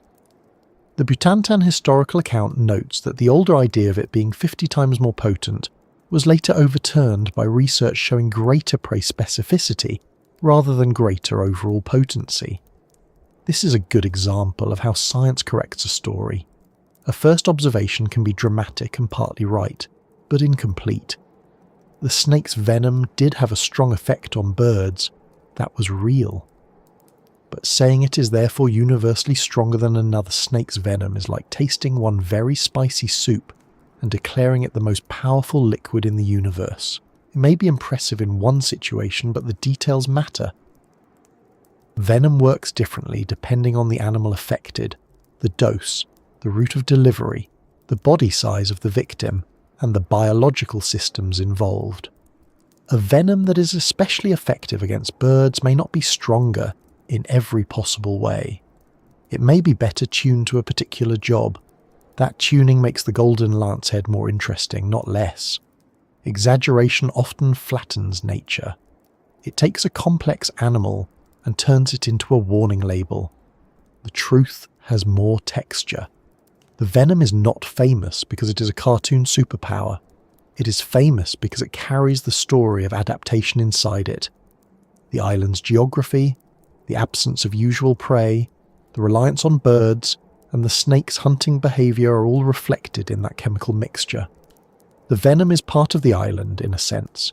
It is the sea's old separation, the missing rodents, the visiting birds, and thousands of generations of survival, all expressed in molecules. Still, we should not soften the danger too much. A bite from a golden lancehead would be a medical emergency. This is not an animal to approach, handle, photograph at close range, or admire with the confidence of someone who has misunderstood the meaning of wildlife. Butantan notes that accidents involving the species would be treated with antibothropic serum, the antivenom used for snakes of the genus Bothrops, and that the number of vials depends on the severity of the case. It also clarifies that venom from the golden lancehead itself is not used to produce the antivenom. Its venom is collected only for research and requires special authorization from ECMBIO. That may surprise some people. It is easy to assume that if an animal has a dangerous venom, the same venom must be required to make the treatment. In practice, antivenom production can use venoms from selected related species to generate antibodies that neutralize a broader group of venoms. In Brazil, Butantan has long been associated with antivenom production and snake venom research, and the golden lancehead has played an important role in research history, but not as a routine source for the antivenom used in treatment. The island species is too rare, too protected, and too conservation sensitive to be treated like a regular supply animal for serum production. There is a quiet irony in that. The venom that made the island's reputation is not being harvested as a practical ingredient for everyday treatment. It is studied because it can teach scientists about venom evolution, protein expression, prey adaptation, and the biology of a rare island snake. Butantan reported that in the early 2000s, researchers used the golden lancehead to perform pioneering work on the venom gland transcriptome of a snake, studying genetic material expressed in the venom gland to better understand the venom's composition. So even here, the story moves from fear to knowledge. The same substance that makes people step back also makes scientists lean in, carefully, with gloves, permits, protocols, and very little interest in becoming the subject of a cautionary workplace training video. The phrase venom gland transcriptome may sound as if someone dropped a biology textbook down a flight of stairs and read the words that landed face up, so let's make it gentler. Cells in a venom gland contain genetic instructions. Not all instructions are active all the time. A transcriptome is a snapshot of which genes are being expressed, which ones are being used to make molecules. By studying that, scientists can see what kinds of toxins and venom components the gland is producing. It is a way of reading the recipe book while the kitchen is open. This is one of the reasons venom research can be so valuable. Venoms are not random poisons. They are highly specialized biological mixtures shaped by evolution. They can reveal how proteins change, how animals adapt to prey, and how similar species differ after separation. They can also inspire biomedical research, although inspiration is not the same as immediate medicine. A venom component may become useful only after years of study, modification, safety testing, and careful development. Nature gives starting points, not finished prescriptions with dosage labels and a polite note from a snake. The golden lancehead belongs to the same broader Bothrops world that has already mattered deeply to medicine. Research on the mainland Bothrops Jararaca contributed historically to the development of blood pressure medication, related to ACE inhibitors, one of the famous examples of venom research influencing human medicine. That does not mean every venomous snake is hiding a miracle drug in its mouth, and it certainly does not mean anyone should try to collect venom without training, because that is less scientific curiosity and more emergency room appointment with extra steps. But it does show that venom can be dangerous and useful at the same time. The golden lancehead's venom is especially useful as a research subject because the snake's life is so unusual. Scientists can compare it with mainland relatives and ask what changed after isolation. Which venom components became more important, Which genes are expressed differently? How does a diet centered heavily on birds affect venom evolution? A 2018 study of Bothrop's venom variation, while not focused solely on the golden lancehead, emphasized that prey type and prey escape potential can shape venom effects, particularly coagulotoxic effects. That broader idea fits the island story well. Venom is not only about the animal delivering it. It is also about the animals receiving it. On Queimada Grande, the receiving animals are often birds. Butantan notes that about 80% of the Queimada Grande jararaca's diet is made up of birds, while the mainland relative also eats birds but at a much smaller scale. That is a striking difference. It means the island snake is living in a food relationship that is not just slightly unusual, but central to its adult life. Recent Butantan reporting also identified migratory bird species that form part of the golden lancehead's diet, including Alenia chilensis arriving around March and Turdus flavipes visiting between June and October. So the venom story is also a seasonal story. Birds arrive, snakes hunt. The island's food web changes with the calendar. Imagine the patience required for that kind of life. A snake cannot order a bird. It cannot schedule one for 4 o'clock and leave a note saying, "Please land on the lower branch." It must wait. It must be in the right place, at the right time, at the right temperature, with enough cover and enough readiness. If the bird lands too far away, nothing happens. If the bird sees danger and leaves, nothing happens. If the snake strikes and fails, energy is lost. If it strikes and bites but the prey escapes before the venom takes effect, the meal may be gone. In that life, venom is not a dramatic flourish. It is a practical necessity. This is where the island's reputation begins to make sense without becoming silly. People are frightened because the venom is real. Scientists are interested because the venom is specific. Conservationists are concerned because the species is rare. All three views can be true. The island is not safe for casual visitors. The snake is not evil. The venom is not a fantasy. It is a serious biological adaptation that should be understood accurately. Accuracy matters, especially because myths around venom can create bad decisions. If people believe a snake is impossibly deadly, they may respond with unnecessary hatred or panic. If they believe the danger is exaggerated and harmless, they may take foolish risks. The proper position is in the middle, where reality usually sits with a cup of tea and a tired expression. The golden lancehead's bite can be dangerous. The animal should not be approached. The island should not be visited without permission and professional purpose. But the snake is not hunting people. It is not a supernatural assassin. Its venom did not evolve for us. In fact, humans are mostly irrelevant to the venom's original purpose. We are large, awkward, unpredictable mammals who arrive rarely and cause complications. From the snake's perspective, a human is not a normal prey item. A defensive bite, if it happened, would be the result of threat, surprise, contact or mishandling, not a planned feeding event. This is true of many venomous snakes. They would usually prefer not to waste venom on something too large to eat. Venom takes energy to produce. Delivering it to a human is not a useful hunting strategy. It is more like setting off the fire alarm because someone walked into the kitchen waving a broom. That does not mean a defensive bite is mild. It only means the motivation is different. Many dangerous encounters between humans and snakes happen because a snake is stepped on, grabbed, cornered, or not noticed. On Queimada Grande, the risk rises because golden lanceheads use vegetation and can be above ground level. A person may be watching their feet carefully while their hand reaches toward a branch. That is exactly the sort of moment the island does not forgive. The danger is not that the snakes are chasing people, it is that people are not built to move safely through that habitat without training. And then there is the problem of distance. A bite in a city or near a clinic is one kind of emergency. A bite on a restricted offshore island is another. Evacuation, sea conditions, timing, communications, first aid and medical care all matter. A dangerous venom becomes more dangerous when help is not immediately available. That is one reason the island's restrictions make practical sense.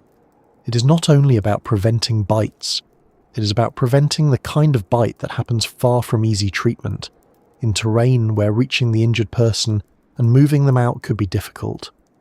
When researchers go there, they do so with planning. Venom is studied under controlled conditions, with legal authorization, trained personnel, and proper methods. This is not the same as the reckless fantasy of landing secretly and trying to prove courage. Courage is sometimes just fear wearing a hat. Good science, on the other hand, checks the weather, files the paperwork, brings the equipment, and tries very hard not to create unnecessary emergencies. The venom also changes how the rest of the world sees the island. If Queimada Grande had a rare, harmless lizard found nowhere else, it might still be scientifically important, but it would not have become famous in the same way. Venom gives the island a sharp edge in public imagination. It makes the boundary feel moral as well as physical. People hear that humans are not allowed, and the venom explains why in a way that is immediate. A legal restriction can sound bureaucratic. A venomous snake in a branch needs no extra explanation. Yet the same venom that keeps people away may indirectly protect the island. Because the golden lancehead is so dangerous, and the island's reputation is so strong, casual tourism is discouraged. That reduces trampling, disturbance, litter, habitat damage, and accidental harm to the snakes. Of course, the reputation can also attract the wrong kind of attention from smugglers or thrill seekers, so fear alone is not enough. But it helps create a natural warning around the place. Queimada Grande is not a park with a dangerous exhibit. It is a protected habitat where the danger is part of the reason the habitat remains less disturbed. There is something strangely balanced in that.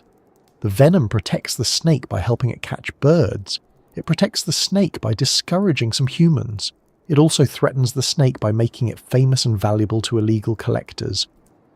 One adaptation becomes many consequences. That is often how nature works. A trait evolves for one reason, and later changes many relationships around it. Feathers evolved long before airplanes, but humans eventually looked at birds and started thinking dangerous thoughts about wings, engines, and luggage fees. Venom evolved for prey and defense, but in the golden lancehead, it also became a scientific subject, a conservation issue, a public fear, and a legend. So when we say this is the venom that made the world step back, we should hear two meanings. It made people step back physically, because the bite is dangerous, and the island is not a place for casual feet. It also made the world step back mentally, because the more carefully scientists studied it, the more the simple monster story had to move aside. The old claim of overwhelming general potency became a more precise story of prey-specific adaptation. The idea of a cursed island became an ecology lesson. The frightening snake became an endangered endemic species. The venom remained dangerous, but danger was no longer the only fact worth noticing. That is the best way to carry this part of the story forward. Not with panic, and not with false comfort. The golden lancehead's venom is serious. It can harm. It helped shape the island's reputation. It plays a central role in how the snake hunts. It has drawn researchers to study genes, proteins, toxins, and evolution. It is not a bedtime creature in the usual sense, though thankfully tonight it remains far away, inside words rather than under the blanket, which is generally where all venomous island vipers should remain for a peaceful evening. Somewhere on Queimada Grande, hidden in the leaves, a golden lancehead may be holding this whole story without knowing any of it. Its venom glands are not symbols to the snake. They are part of its body. Its fangs are not dramatic props. They are tools. Its stillness is not menace. It is patience. A bird may pass through the vegetation, light enough to stir a branch. The snake may remain motionless until the distance closes. Then, if the moment is right, the island's long history comes down to one quick strike, one delivery of venom, and one more meal in a place where every meal matters. From there, the human imagination takes over again, because an island with a venomous snake does not stay only in science for long. It gathers stories, it gathers warnings. It gathers old accounts of lighthouse keepers, domestic animals, fires, fear, and the uneasy years when people tried to live beside creatures that had never arranged themselves around human comfort. Once venom enters a story, people begin to whisper. That seems to be one of the rules of human imagination. A rocky island is interesting. A rocky island with rare snakes is more interesting. A rocky island with rare venomous snakes, no beaches, shipwrecks nearby, a lonely lighthouse, and a long history of restricted access becomes the kind of place where facts and rumours start walking beside each other, sometimes so closely that it becomes difficult to tell which one arrived first. Queimada Grande has become famous partly because of science, but also because of that older human habit of telling warnings as stories. We do not only say, "Be careful," we say, "Let me tell you what happened to someone who was not careful." That is how islands become legends. The sea already does half the work. It separates a place from everyday life, puts water around it, and makes it harder to check every detail. Then a lighthouse appears, standing where people do not usually live. Then snakes appear in the trees, or perhaps they were there first, quietly waiting while the humans built their useful little tower. Then ships wreck nearby. Fishermen tell stories. Researchers arrive and leave. The Navy comes only when it must. The public is told not to go. And from that mix, a place becomes larger than itself. The lighthouse on Queimada Grande is not imaginary. It was built by the Brazilian Navy in 1909, and according to the Catálogo de Plantas das Unidades de Conservação de Brazil, it was operated by lighthouse keepers who lived there until 1925, after which it was automated and required only periodic maintenance. The same source describes Queimada Grande as rocky, steep, without beaches or sandy plains, with shallow soils, boulders, rocky outcrops and cliffs. That means the lighthouse was not built in a friendly setting, even before we mention a single snake. It was a practical structure in a difficult place made to help ships avoid danger, standing on an island that was itself dangerous to approach. There is something almost stubborn about a lighthouse in such a location. A lighthouse exists to be seen from far away. It is meant to help people who are not on the island. Its purpose is outward facing. Ships at sea need warning. Sailors need a fixed point. Fog, darkness, and bad visibility can turn a coastline into a problem very quickly. So the lighthouse stands there, doing a human job in a place humans mostly cannot occupy. It is a small piece of order placed on a wild bit of rock, though not the kind of order that asks the island's permission. It simply flashes, marks, warns, and waits. At one time, people had to live there to keep that light working. That is the part that catches the imagination. It is one thing to imagine scientists arriving for a controlled expedition, wearing protective clothing, moving with trained caution, collecting data, and leaving as soon as the work is done. It is another thing to imagine lighthouse keepers staying there, day after day and night after night, with the sea below, the snakes in the vegetation, and the responsibility of maintaining a light that mattered to passing vessels. Even without embellishment, that life would have been hard. The island has no beaches, difficult landing conditions, steep ground, and no easy comfort. It is not the sort of place where one finishes the workday by strolling into town for fresh bread and a friendly complaint about the weather. The weather is already there. The bread must have come by boat, and the neighbours are mostly reptiles. The lighthouse keepers of Queimada Grande lived in the narrow space between service and isolation. They were not there for adventure tourism. They were there because the coast needed a warning light. The lighthouse was built to steer ships away from the island, and that purpose makes sense when we consider the shipwreck history around the area. A 2025 Agência SP article describes 3 shipwrecks associated with the region. The steamship Rio Negro, which wrecked in July 1893 after hitting the island's coast in a heavy mist. The steamship Tocantins, which the article dates to 1993 near the island after thick mist reduced visibility. and the Araponga, which went down about 3 kilometres from the island after colliding with a small cargo vessel in June 1943. The same article also notes a 2019 accident in which a fishing boat overturned during a strong storm near the island, with survivors reaching Queimada Grande and remaining there for 3 days before being rescued. Those are the kinds of facts that make the lighthouse feel less like a romantic symbol and more like a necessary piece of equipment. The sea around the island can be dangerous. Mist can hide rock. Storms can overturn boats. A small island that looks calm on a clear day can become a hazard when visibility disappears. The lighthouse is the island's human warning system, and in a strange way it matches the snakes. Both say the same thing in different languages. Do not come too close without reason. Do not assume the world is arranged for your convenience. Pay attention. Around that real lighthouse grew one of the island's most repeated stories. It is usually told in a simple and frightening way. A lighthouse keeper lived on the island with his family. One night snakes entered the house through a window, or through the roof, or through some opening that changes depending on who is telling the tale. The family tried to escape. The snakes were everywhere. No one survived. Sometimes the story says this tragedy was the reason the lighthouse was automated. Sometimes it says the last keeper died from a bite. Sometimes it becomes a full horror scene, with snakes pouring into rooms and a family trapped by darkness and panic. It is a powerful story, which is not the same as a verified one. The problem with legends is not that they are useless. They often preserve warnings, fears, local memory and emotional truth. The problem is that they can become too tidy. Real life is messy, full of unclear records, missing details and dull explanations. Legends prefer neat shapes. A family dies, the lighthouse is abandoned, the island is forbidden, and the snakes become the final reason humans gave up. It is easy to remember.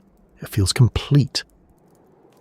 It has the structure of a campfire story, even if the campfire on this particular island would not be advisable for several reasons, including conservation, fire history, and the possibility of attracting the attention of exactly the wrong sort of crawling audience. The more careful version is quieter. People did live there to operate the lighthouse until 1925. The lighthouse was later automated. The island is genuinely dangerous.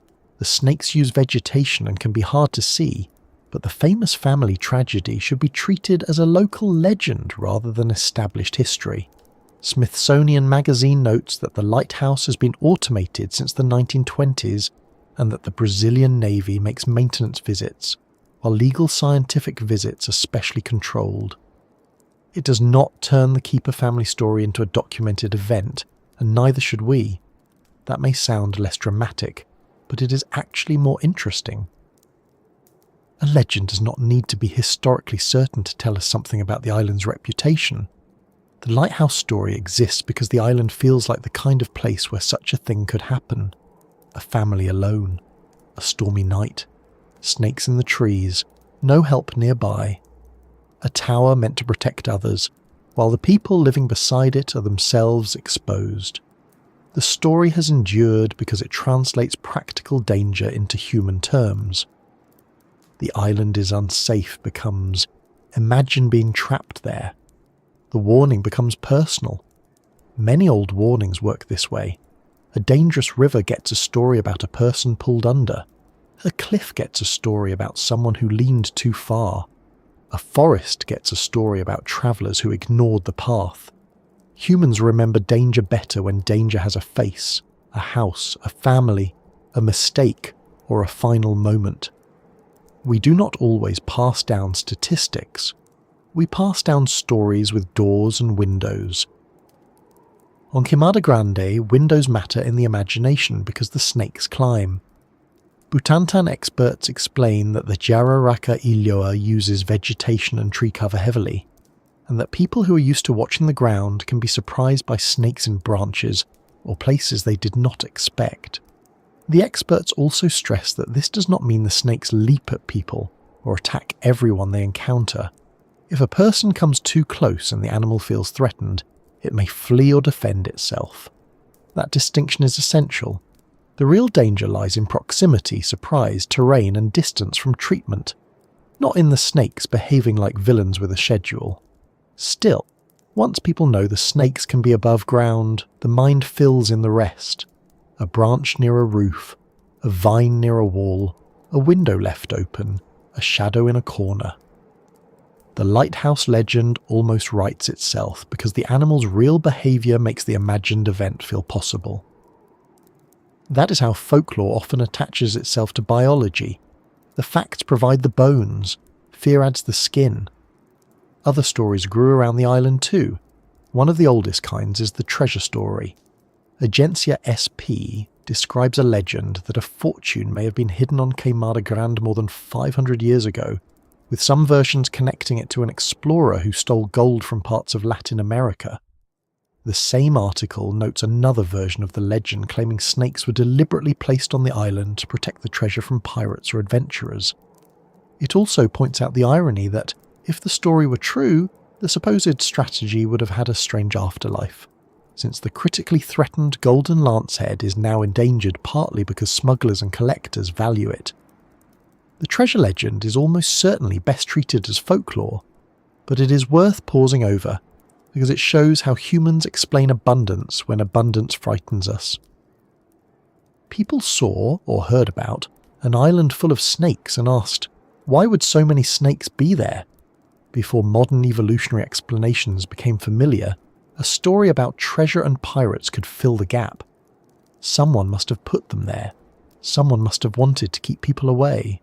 Nature, in that older style of thinking, became part of a human plan. Science gives a different answer. The snakes were not placed there to guard gold.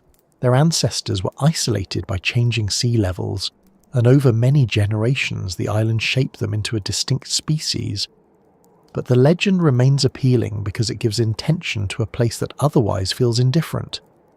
A snake guarding treasure is easier for the mind to understand than evolution acting across thousands of years. A pirate with a plan is more memorable than sea level, prey availability, genetic drift, and natural selection, though admittedly the pirate would have a much harder time publishing in a scientific journal. The island's name carries another warning from the past. Queimada refers to burning, and Agencia SP reports that until the early 20th century, people from the region, fishermen and even state agents, commonly set fire to the island's vegetation in attempts to drive away snakes. The fires could become large enough to be seen from the mainland, which helps explain the name Queimada Grande. That fact is more unsettling than many legends because it is not only about fear of snakes, it is about how fear can change a landscape. People did not merely avoid the island, they tried to burn parts of it into cooperation. It is easy to judge that from a comfortable distance.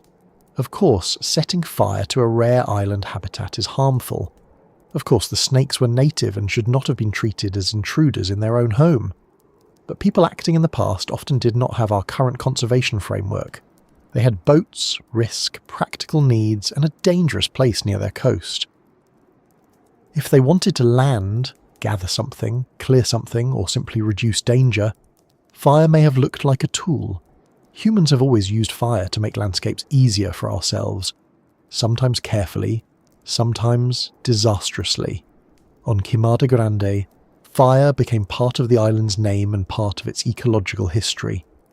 That history makes the lighthouse seem even more complicated. The lighthouse was a structure of safety for sailors, but building and maintaining it meant entering a place where human presence carried danger and caused disturbance. The keepers were not villains, of course.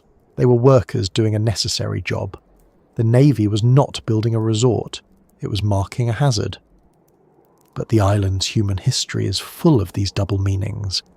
A light that protects ships requires people on an island where people should not stay. Fires meant to protect humans harm habitat. A snake that endangers visitors helps discourage visitors and protects its own home. A legal restriction protects both people and snakes. Nothing is simple, which is inconvenient but very common in the real world.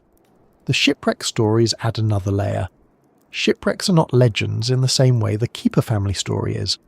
Some are recorded as events, with names, dates and causes. But once shipwrecks become part of a place's identity, they also feed the mood around it. Mist, rocks, storms, overturned boats, survivors reaching the island and eating green bananas while collecting rainwater for 3 days.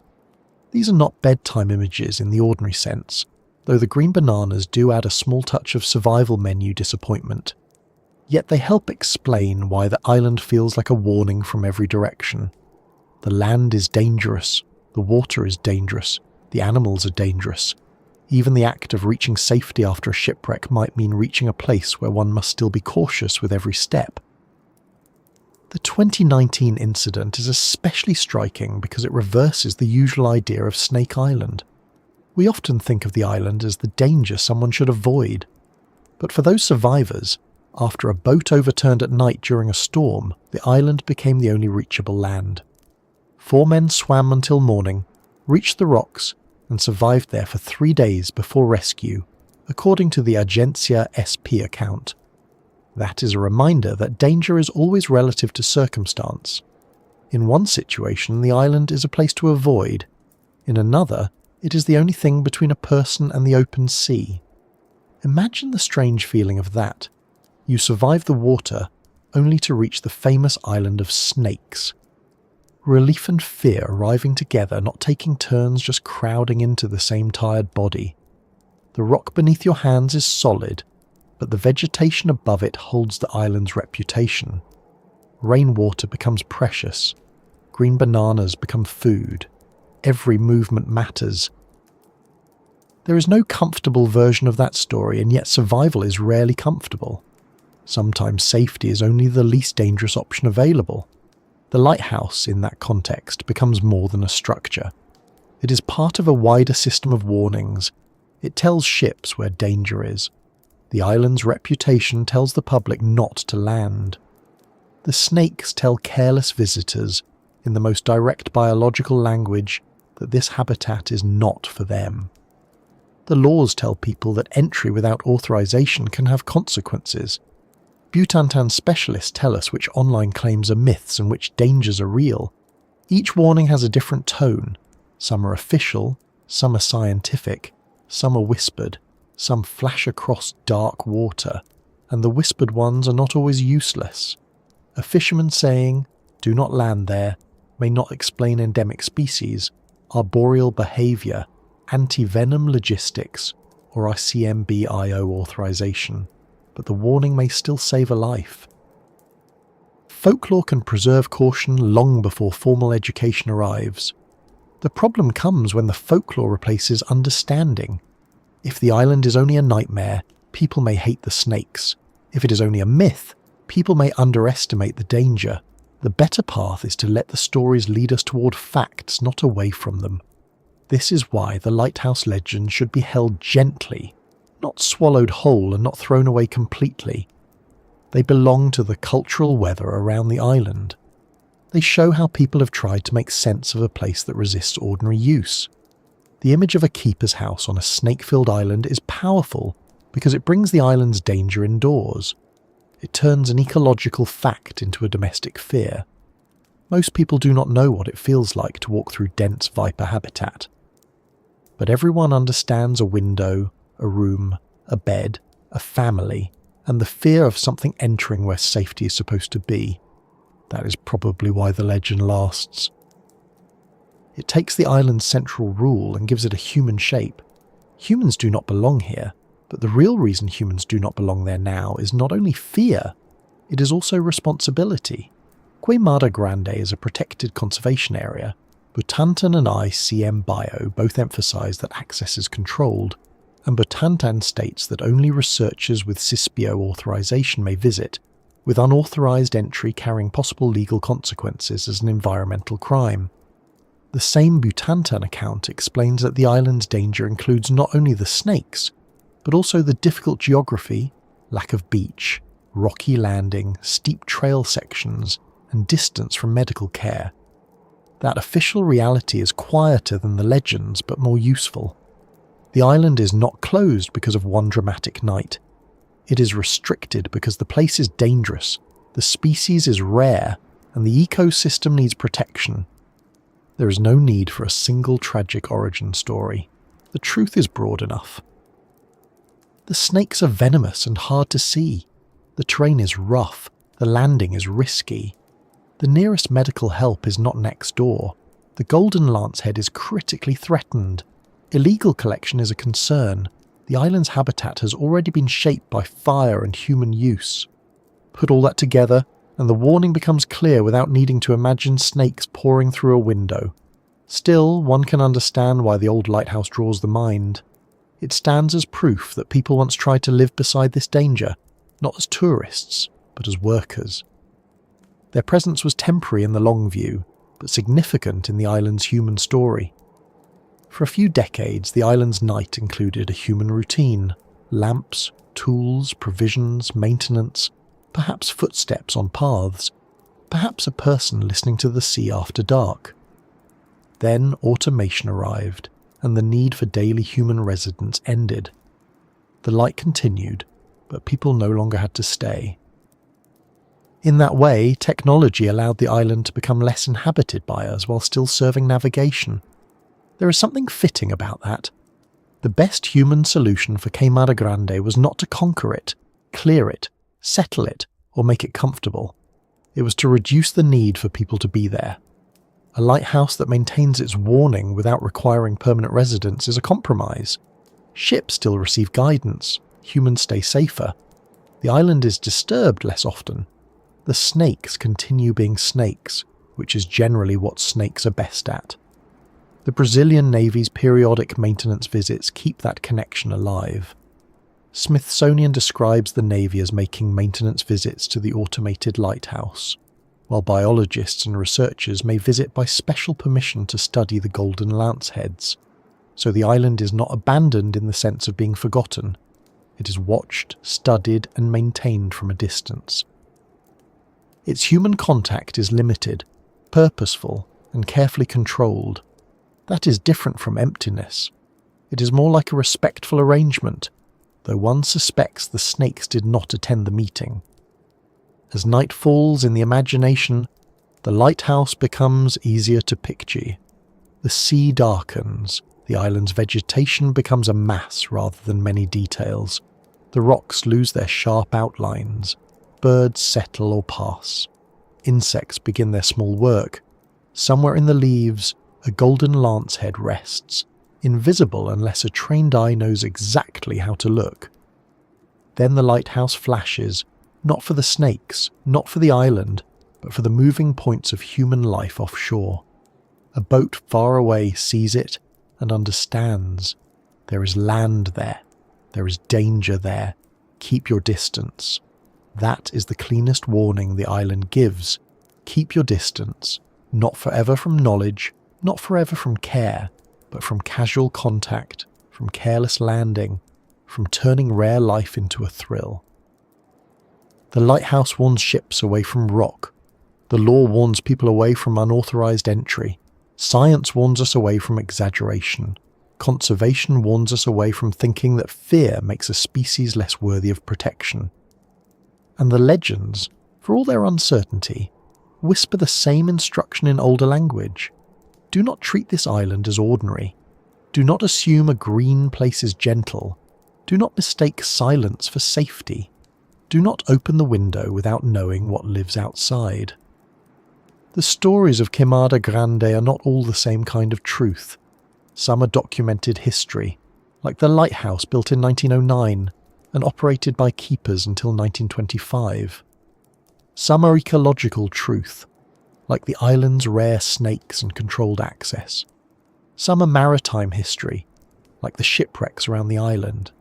Some are folklore, like the treasure and the keeper's family, passed along because they feel right in a place where danger already seems to have written half the tale.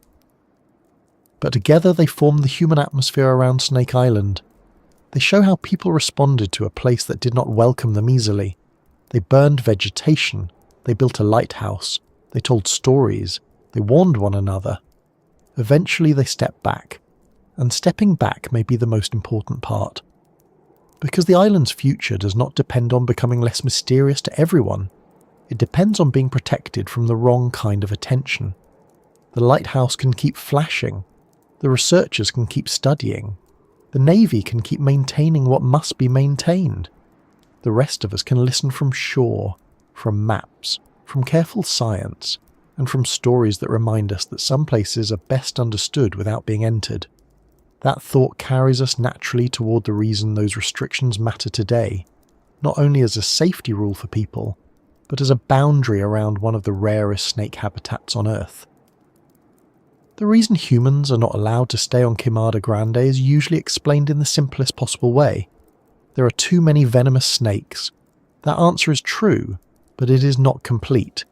It is a little like explaining the ocean by saying, it is wet. Accurate. Yes. Useful. Partly.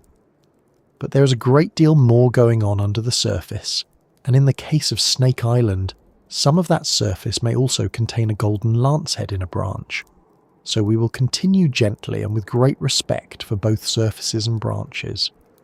The island is not closed because of superstition, and it is not closed because someone in an office decided the world needed one more mysterious forbidden place. The restrictions exist because several real dangers and responsibilities overlap in one small area. There is the direct risk to people from a medically serious venomous snake. There is the difficult terrain, including rocky landing points, steep slopes, shallow soils, cliffs, and the absence of beaches or sandy plains.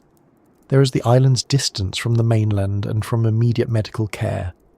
There is the legal status of the area as a protected conservation unit, and there is the fact that the golden lancehead is endemic and critically threatened. So human access can also endanger the species that made the island famous in the first place. The Área de Relevante Interesse Ecológico Ilhas da Queimada Pequena y Queimada Grande is listed by ICMBio as a federal protected area in Brazil's marine coastal biome, created by Decree No. 91,887 on November 5, 1985, and ICMBio identifies the Jararaca ilhoa among the threatened species protected there. So the rule is not only stay away or you might get hurt, it is also stay away because this place is not built for ordinary visiting and the animals here need protection from us too. That second half is easy to forget because the human imagination tends to place itself at the centre of danger. We hear about a venomous island snake and immediately picture our own ankles, our own hands, our own very reasonable desire not to be bitten while trying to enjoy a view. That is understandable. Survival has always been a fairly popular human activity. But from the island's point of view, humans are not delicate heroes entering a hostile kingdom. Humans are large, disruptive visitors who can trample vegetation, disturb wildlife, start fires, remove animals illegally, introduce contamination, and create emergencies that require more people to enter. One careless landing can become many problems. The first problem is the landing itself. Queimada Grande is not an island with a welcoming strip of sand where a boat can nose gently onto shore while someone steps out holding a picnic basket. The island is rocky, steep, and physically awkward.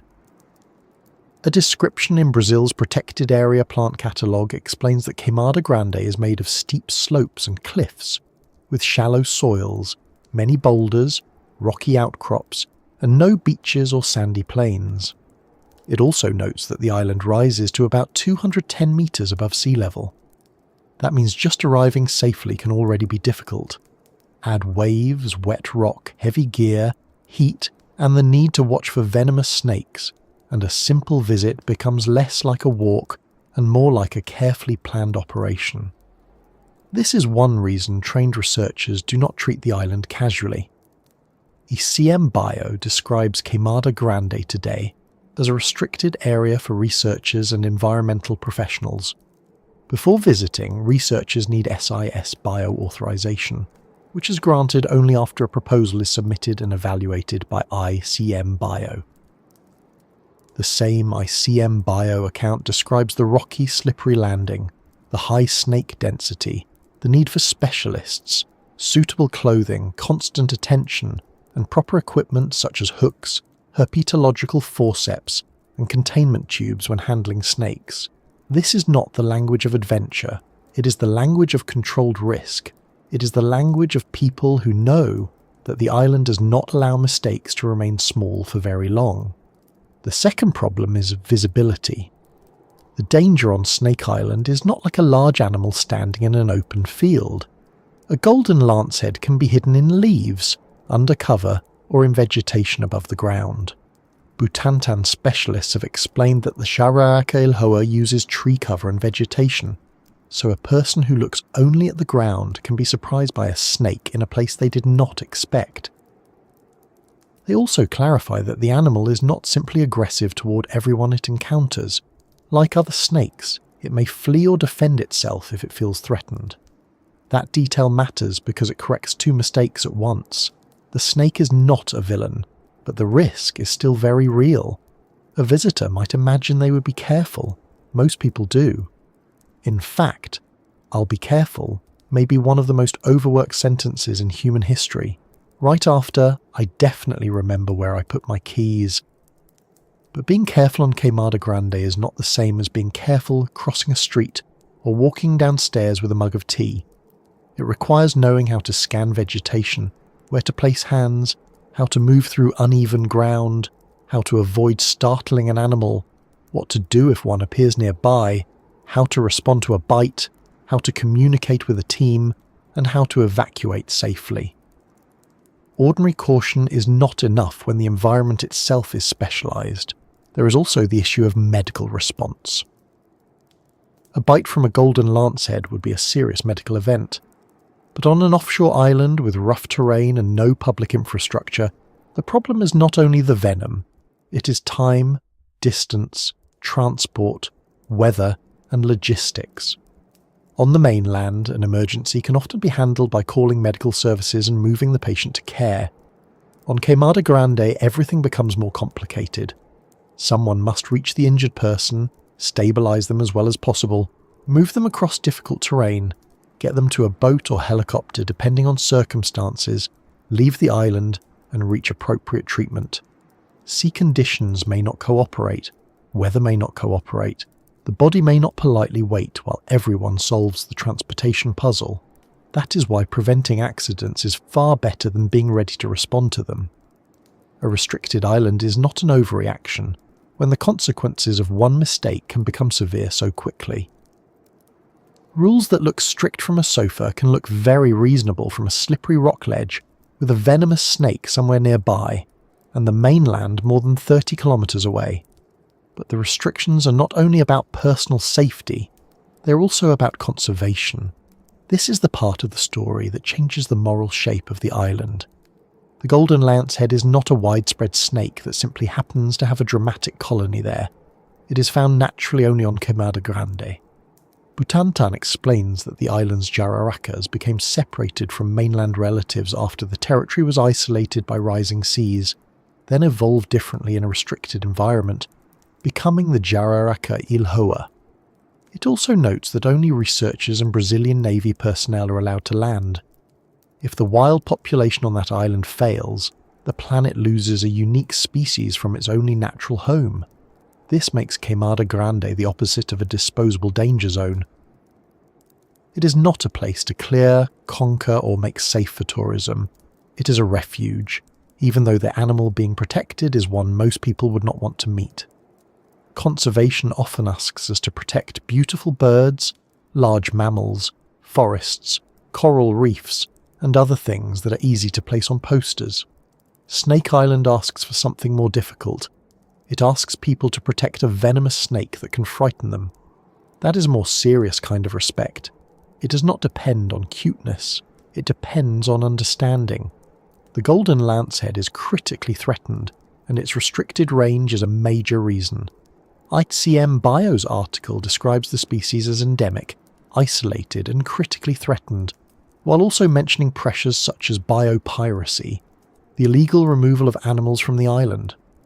Butantan also identifies biopiracy as a major threat, and explains that because the animal exists only there, its disappearance from the island would mean the world losing the species. That is a hard sentence to sit with. The same animal that makes people afraid of the island is also at risk because people want it. Rare animals can become valuable in illegal trade precisely because they are rare. A snake found nowhere else becomes a prize for collectors, smugglers, and people who confuse ownership with appreciation. That kind of attention is dangerous for a small island species. Removing even a limited number of individuals can matter more when the population is isolated and the range is tiny. It can also harm scientific monitoring, genetic health, and the long-term stability of the species. So when the law keeps people away, it is not only preventing bites, it is reducing opportunities for theft. This is one of the strange contradictions of Snake Island. The snakes keep many ordinary visitors away because people are afraid of them, but their rarity attracts another kind of visitor, the kind that does not want to look, learn and leave, the kind that wants to take. For that reason, the island needs both fear and law. Fear may discourage the curious, law addresses the determined. Neither one is perfect alone. The island's status as a protected area also means that visits are supposed to have purpose. Scientific work, environmental monitoring and necessary maintenance are different from tourism. A researcher going to study habitat use or collect data is not there for the same reason as a thrill seeker hoping to say they stepped onto the world's most dangerous island. The outcome may look similar from far away. A boat approaches, people land, feet touch rock, but the meaning is entirely different. One visit is reviewed, authorized, equipped, documented, and connected to management or science. The other is a risk to the visitor and the island. Butantan's recent public explanation states that the island is not open to the general public and presents it as a dangerous location, while also correcting myths about the snake's behaviour and venom. This is the useful middle ground again. The island is not open. The danger is real. The snake does not need invented superpowers, and the proper response is not panic, but restriction, expertise, and distance. That distance protects the habitat as much as the animals. Small islands are easy to disturb because there is not much spare room. A footpath created by repeated visits can damage vegetation. Litter can remain in place. Fires can spread. Introduced organisms can arrive accidentally on clothes, bags, equipment, food, or boats. Even noise and repeated disturbance can affect animals using the island. On a mainland park, damage in one area may be serious but local. On a tiny island with endemic species, local damage can be species-level damage. The history of fire on Queimada Grande makes this especially important. ICM Bio explains that the name Queimada Grande is connected with old burnings made by fishermen who landed to rest and burned vegetation to drive snakes away. The Protected Area Catalogue also describes the island's vegetation as shaped partly by their small size, insular conditions, steep slopes, shallow soils, and a history of occupation that involved fire. Fire is not just an old detail in the name. It is a reminder that human attempts to make the island more comfortable can damage the very conditions that allow its rare species to survive. A person might say, "But I would never start a fire. I would only look." That may be true for one person. But public access is not designed around the best version of the most careful visitor. It must account for groups, repeated visits, accidents, weather changes, poor decisions, social media dares, people who ignore signs, people who underestimate snakes, and people who believe rules are mainly suggestions written for everyone else. A restricted area prevents the slow accumulation of small harms. It also prevents the emergency chain that begins when one unprepared person makes one bad choice in one difficult place. There is another reason humans are not allowed to stay, and it is less dramatic but very important. There is no ordinary human infrastructure there. No public medical station, no visitor centre, no marked safe boardwalk through snake habitat, no rescue crew waiting with antivenom and a clipboard, no hotel where a receptionist says, "Breakfast is from 7 to 10, and please do not open the window because the endemic vipers enjoy vertical exploration." The island is not managed as a tourist destination. It is managed as a conservation area and a research site, with limited access for specific work. That lack of infrastructure is not a failure. It is part of the protection. Building infrastructure would change the island. Paths, docks, buildings, lighting, sanitation systems, supply routes, and repeated maintenance visits would all create disturbance. To make the island safe enough for ordinary people, humans would have to make it less like itself. The very process of welcoming people would likely damage the reason the island is important. Sometimes the best visitor facility is no visitor facility at all. This can be difficult for modern travellers to accept. Many people are used to the idea that beautiful or famous places should be made accessible. If a place is interesting, there should be a route. If a place is rare, there should be a tour. If a place is dangerous, there should be a guided version with helmets, waivers, and perhaps a souvenir photograph at the end. But some places resist that pattern because access changes them too much. Queimada Grande is one of those places. Its value is not increased by our presence. In many ways, its value is preserved by our absence. There is a peaceful lesson in that, even though the subject is full of venom and warning. Not every place we care about has to be visited. Care can mean restraint. Care can mean supporting protection, learning from reliable sources, and accepting that professional researchers and authorised personnel can do the work that needs to be done. The rest of us can remain offshore in imagination, which is safer for our bodies and less disruptive for the island. The phrase, "humans are not allowed," can sound like a challenge to some people. There is a small, reckless part of human nature that hears a locked door and immediately wonders what is behind it. This impulse has led to many discoveries, and also to many people standing in places they should not be standing, while someone nearby says, "I told you so." With Snake Island, the rule should not be heard as a dare. It should be heard as a boundary around a fragile habitat, a boundary around a dangerous animal, a boundary around human curiosity when curiosity begins to behave badly. The people who do go are not breaking the island's privacy for fun. They are usually there because the island's conservation depends on knowledge. Researchers may study population numbers, habitat use, diet, genetics, venom, reproduction, and the effects of environmental change. Environmental professionals may monitor conditions. Navy personnel may maintain the lighthouse. These visits are not casual, and they are not meant to open the island to everyone else. They are carefully limited exceptions that support the long-term management of the place. That is why the image of humans not staying is so important. Past lighthouse keepers once lived there because the technology of the time required it. The lighthouse was later automated, and the need for permanent residents ended. The protected area catalogue notes that the lighthouse was built by the Brazilian Navy in 1909, operated by keepers until 1925, and later automated so it now requires only periodic maintenance.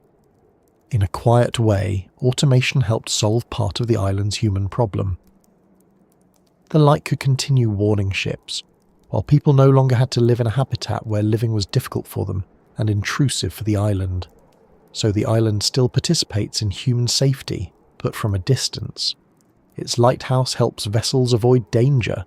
Its legal status helps protect rare species. Its reputation warns the public away. Its research value brings carefully controlled scientific visits.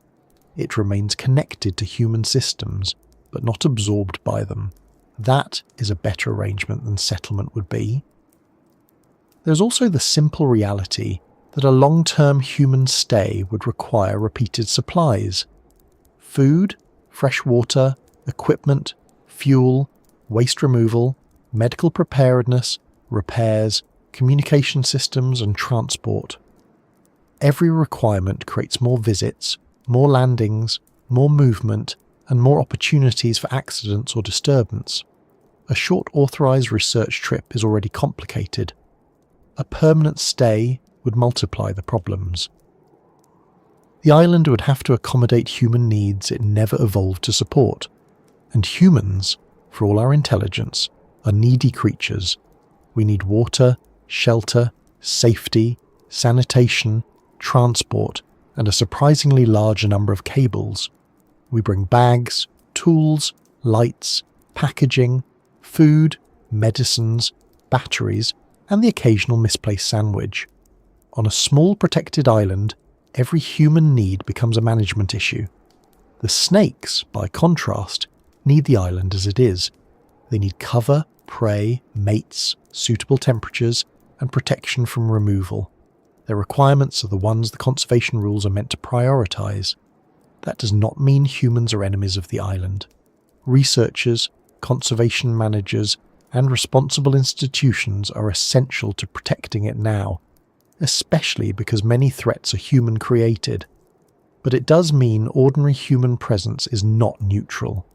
We cannot pretend that arriving is harmless just because our intentions are friendly. A person may love nature and still damage it by entering at the wrong time, in the wrong way, or in too many numbers. Queimada Grande teaches this without needing to be gentle about it.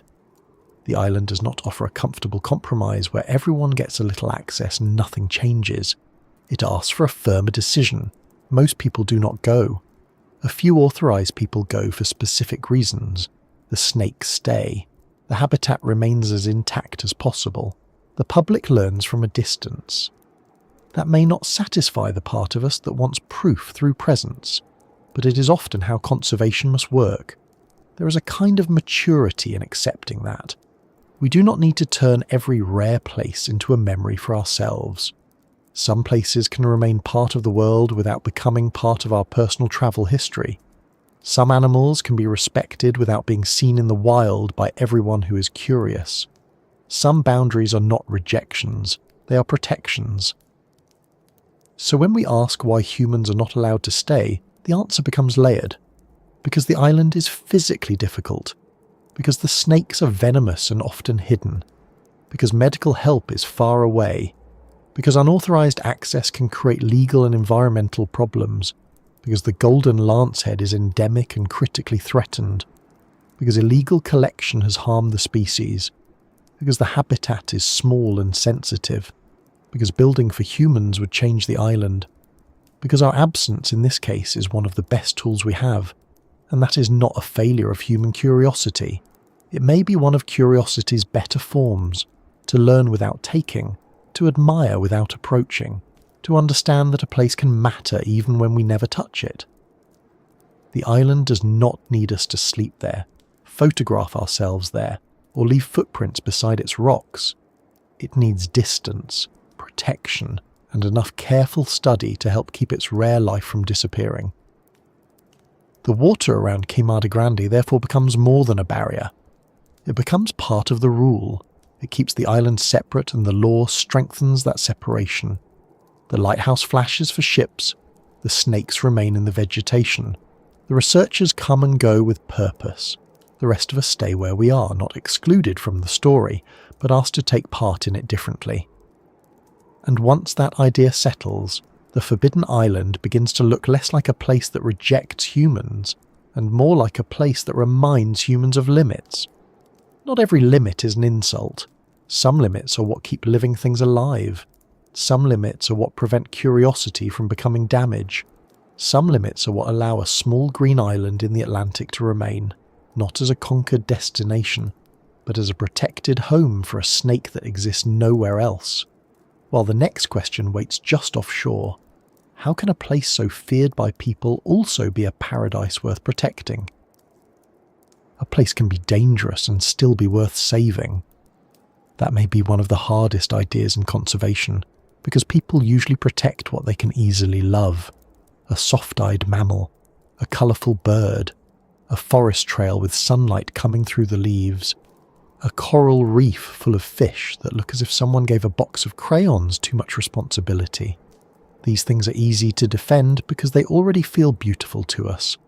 Snake Island asks for something more difficult. It asks us to protect a place that most people should never enter.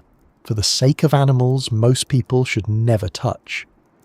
Queimada Grande is not a paradise in the holiday sense. It is not a place of hammocks, towels, fruit drinks, and someone saying, The beach is just a short walk away. There is no ordinary beach. The terrain is rocky, steep, and difficult, and the island has shallow soils, cliffs, boulders, and rocky outcrops rather than the gentle visitor-friendly edges people often imagine when they hear the word island. The Protected Area Plant Catalogue describes Queimada Grande as having no beaches or sandy plains, with rugged terrain and elevations reaching about 210 metres. That is a good reminder that paradise, in nature, does not always mean comfort. Sometimes it simply means a place where life has found a way to continue on its own terms. For the golden lancehead, this island is not forbidden. It is home. Every slope, patch of vegetation, warm rock, shaded branch, visiting bird, damp crevice, and hidden resting place is part of the world the snake is built to understand. The snake does not see danger in the same way we do. It does not see a restricted zone, a famous island, a dramatic headline, or a place with one of the most alarming nicknames on the planet. It experiences heat, scent, movement, hunger, threat, and shelter. It uses the island without needing to name it. That is one of the quiet differences between humans and other animals. We turn places into ideas. They turn places into survival. The golden lancehead, Bothrops insularis, occurs naturally only on Ilha da Queimada Grande. Butantan explains that the species is 100% Brazilian and found nowhere else in the world, and ICM Bio identifies Queimada Grande as the exclusive habitat of the Jararaca Ilhoa. This means the island is not just a place where the snake lives, it is the entire wild address of the species. No second forest is waiting inland. No backup island is sitting nearby with a spare population politely labelled for emergencies. If this island fails, the wild species has nowhere else to go. That one fact turns the island from a frightening curiosity into something much more serious. A species with a tiny range can seem abundant in one place, and still be at great risk. People sometimes hear that Snake Island has many snakes and assume the golden lancehead must be safe. But conservation does not work that way. A creature can be locally numerous and globally fragile. The golden lancehead is classified as critically threatened or critically endangered, and Butantan links this partly to biopiracy, with traffickers illegally removing specimens from the island and selling them, which puts the species' existence at risk. There is an uncomfortable irony there. The snake's venom and reputation keep ordinary people away, but its rarity can attract the wrong people. A collector may want what no one else can legally have. A smuggler may see not a living animal, but a price. In that sense, the golden lancehead's fame is dangerous to it. The same stories that make people step back can make others lean forward with a bag, a tool, and very bad intentions. Nature has many predators, but it is hard to design an adaptation against the illegal wildlife trade. Even a venomous snake cannot defend itself against every form of human greed. This is one reason restricted access is so important. It is not simply about preventing bites, though that is certainly part of it.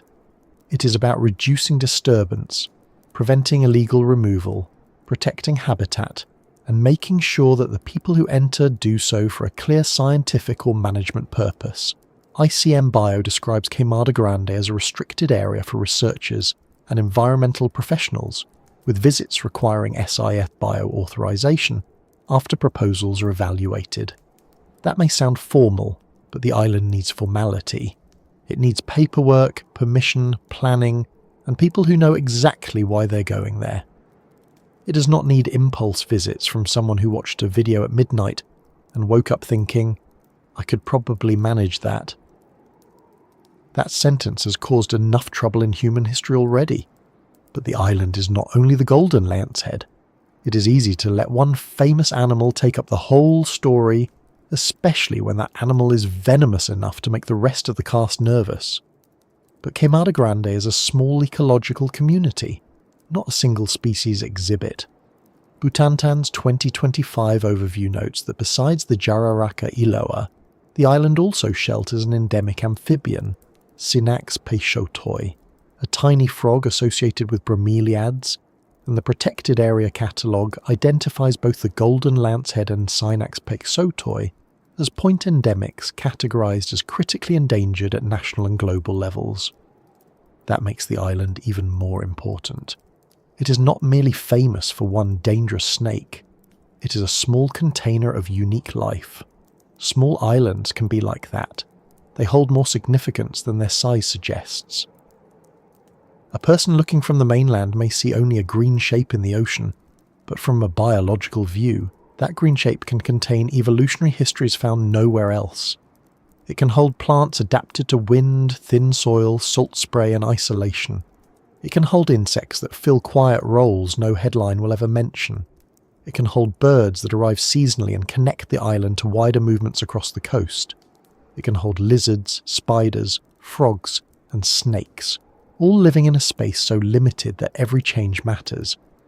ECM Bio once described the island as containing endemic species such as the Jararaca ilhoa, Dipsas albifrons and Synax peixotoi, along with more than 30 bird species and many catalogued spiders, amphibians, lizards, and other reptiles. Not every one of those animals is famous. Most will never have a documentary title built around them. But fame is not the same as importance. A small frog in a bromeliad may matter deeply to the island, even if it has never frightened anyone in a dramatic voiceover. A spider may be part of the food web. A bird may bring nutrients from outside the island. A plant may hold the soil in place. The system works through many small lives, not just the one with the most alarming reputation. There is a useful lesson in that. When a place becomes famous for danger, people can forget that it is also a home. They imagine a stage set for fear rather than a functioning ecosystem. Queimada Grande is not waiting for humans to arrive so it can prove a point. It is already busy. Birds land, snakes hunt. Insects move through vegetation. Frogs hide in bromeliads. Plants grow where the thin soil allows them. Rain falls, drains, evaporates, returns. The island's daily life continues whether or not anyone on the mainland is telling stories about it. The phrase forbidden paradise may sound like a contradiction, but for Queimada Grande it fits in a plain, practical way. It is forbidden to most humans because entering would be unsafe and damaging. It is a paradise only for the species that are suited to it, and even for them, it is not easy. The golden lancehead does not live in luxury. It lives in a restricted habitat with limited prey, limited space, and serious conservation threats. The frog does not live in comfort as we understand it. It lives in the small wet pockets its body can use. The plants do not have deep, generous soil everywhere. They cling, root, and persist. This is not paradise as comfort. It is paradise as belonging. That is a better definition for wild places. A true wild habitat is not always comfortable to us. It is suitable to the lives that evolved there. A desert is not broken because it lacks shade. A swamp is not wrong because it is wet and full of insects. A cold mountain is not rude because it is difficult to climb. Queimada Grande is not a failed vacation island because it has no safe public trail and no beach. It is doing something else. It is protecting, in its rough and restricted way, a group of species shaped by isolation. The island's protection is also part of a broader conservation problem. Insular species, meaning species confined to islands, are often more vulnerable than mainland species because their ranges are small and their populations have fewer escape routes. Butantan has emphasised conservation work involving endemic island snakes, especially the Jararaca ilhoa, and in 2025 described ex-situ conservation efforts, meaning conservation outside the natural habitat, as an important strategy for preserving endemic species. This does not replace the island. Captive conservation, research colonies, assisted reproduction and biobanks may support survival, but they are not the same as a living island with its full web of relationships. A backup is useful. A home is better. There is something humbling about the idea of a genetic backup for a snake most people fear. Butantan's 2026 report on its museum and research legacy describes the Jararaca ilhoa as a flagship species for a project involving assisted reproduction and a genetic biobank for threatened species. A biobank sounds very technical, and it is. But at its heart, it is a way of admitting that the future is uncertain and that rare species may need more than one line of protection. The island is the first line. Legal restrictions are another. Research is another. Captive conservation can be another. Education, oddly enough, is another, because people are less likely to harm what they understand accurately. That last part is especially important for snakes. Snakes are often harmed because of fear. People kill them reflexively, exaggerate their danger, trade them illegally, or treat them as symbols instead of animals. Queimada Grande's snakes have been turned into monsters in many online stories, and that can make conservation harder. When people believe false claims, they may either hate the animal more or underestimate the real risks in the wrong way. Butantan has publicly corrected myths about the island, including exaggerated claims about the snake's behaviour and venom, while still emphasising that the island is dangerous and restricted. That is the balance conservation needs. No panic, no foolishness, just respect. Respect, in this case, mostly looks like absence. That may feel strange. We often show love for places by going to them. We visit national parks, hike through forests, walk beaches, dive near reefs, and take photographs of animals from viewing platforms. But there are places where love should not be a footprint. There are places where the best human action is to stay out, support the people doing careful work, and stop turning the place into a dare. Queimada Grande is one of those places. There is a kind of restraint that modern life does not always reward. We are encouraged to experience everything, collect proof, see it ourselves, stand there, film it, post it, and move on to the next rare thing. The island says no to that rhythm. It says that curiosity has limits. It says that access is not the same as care. It says that some knowledge must come through scientists, conservation workers, records, photographs, studies, and patient explanation rather than personal adventure. This is not a loss. It is a mature way of living with the natural world. The island has already suffered from the opposite impulse. Its name is tied to burning, and Butantan describes how past fires were part of the island's history, with vegetation burned in attempts to reduce snakes or clear land. Fire may have seemed practical to people at the time, but in a small island habitat, fire can do damage that echoes for years. It can change vegetation, reduce shelter, affect prey, and disturb the thin balance that endemic species depend on. A large mainland forest may recover in patches. A small island has less room for error. This is another reason the word paradise must be handled carefully. Queimada Grande is not untouched in a perfect sense. Humans have affected it. Fires happened. The lighthouse was built. Animals were collected for study. Illegal removal has been a threat. Ships and boats have moved around it. It is not sealed away from history, but it still holds something rare. It still remains a place where human presence is limited enough that native life can continue without being turned into a public attraction. The lighthouse itself is part of that balance. It was built to protect ships, and it still connects the island to human safety, but its automation reduced the need for people to live there. That was an important shift. The island could keep serving a navigational purpose without requiring permanent human residence. In a practical way, technology allowed humans to step back. That is not always how technology works. Sometimes technology lets us enter more deeply, extract more quickly, and disturb more efficiently.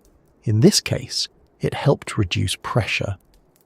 A forbidden paradise worth protecting does not need to be made friendly. It needs to be allowed to remain specific. The golden lancehead needs its vegetation. The birds need their landing and nesting patterns. The frog needs the small habitats it uses. The plants need protection from fire and trampling. Researchers need enough access to understand what is changing. The public needs accurate information, not horror stories treated as fact. The law needs to matter. Enforcement needs to be real. And the island needs the sea around it to remain a boundary people respect. There is a quiet beauty in that boundary.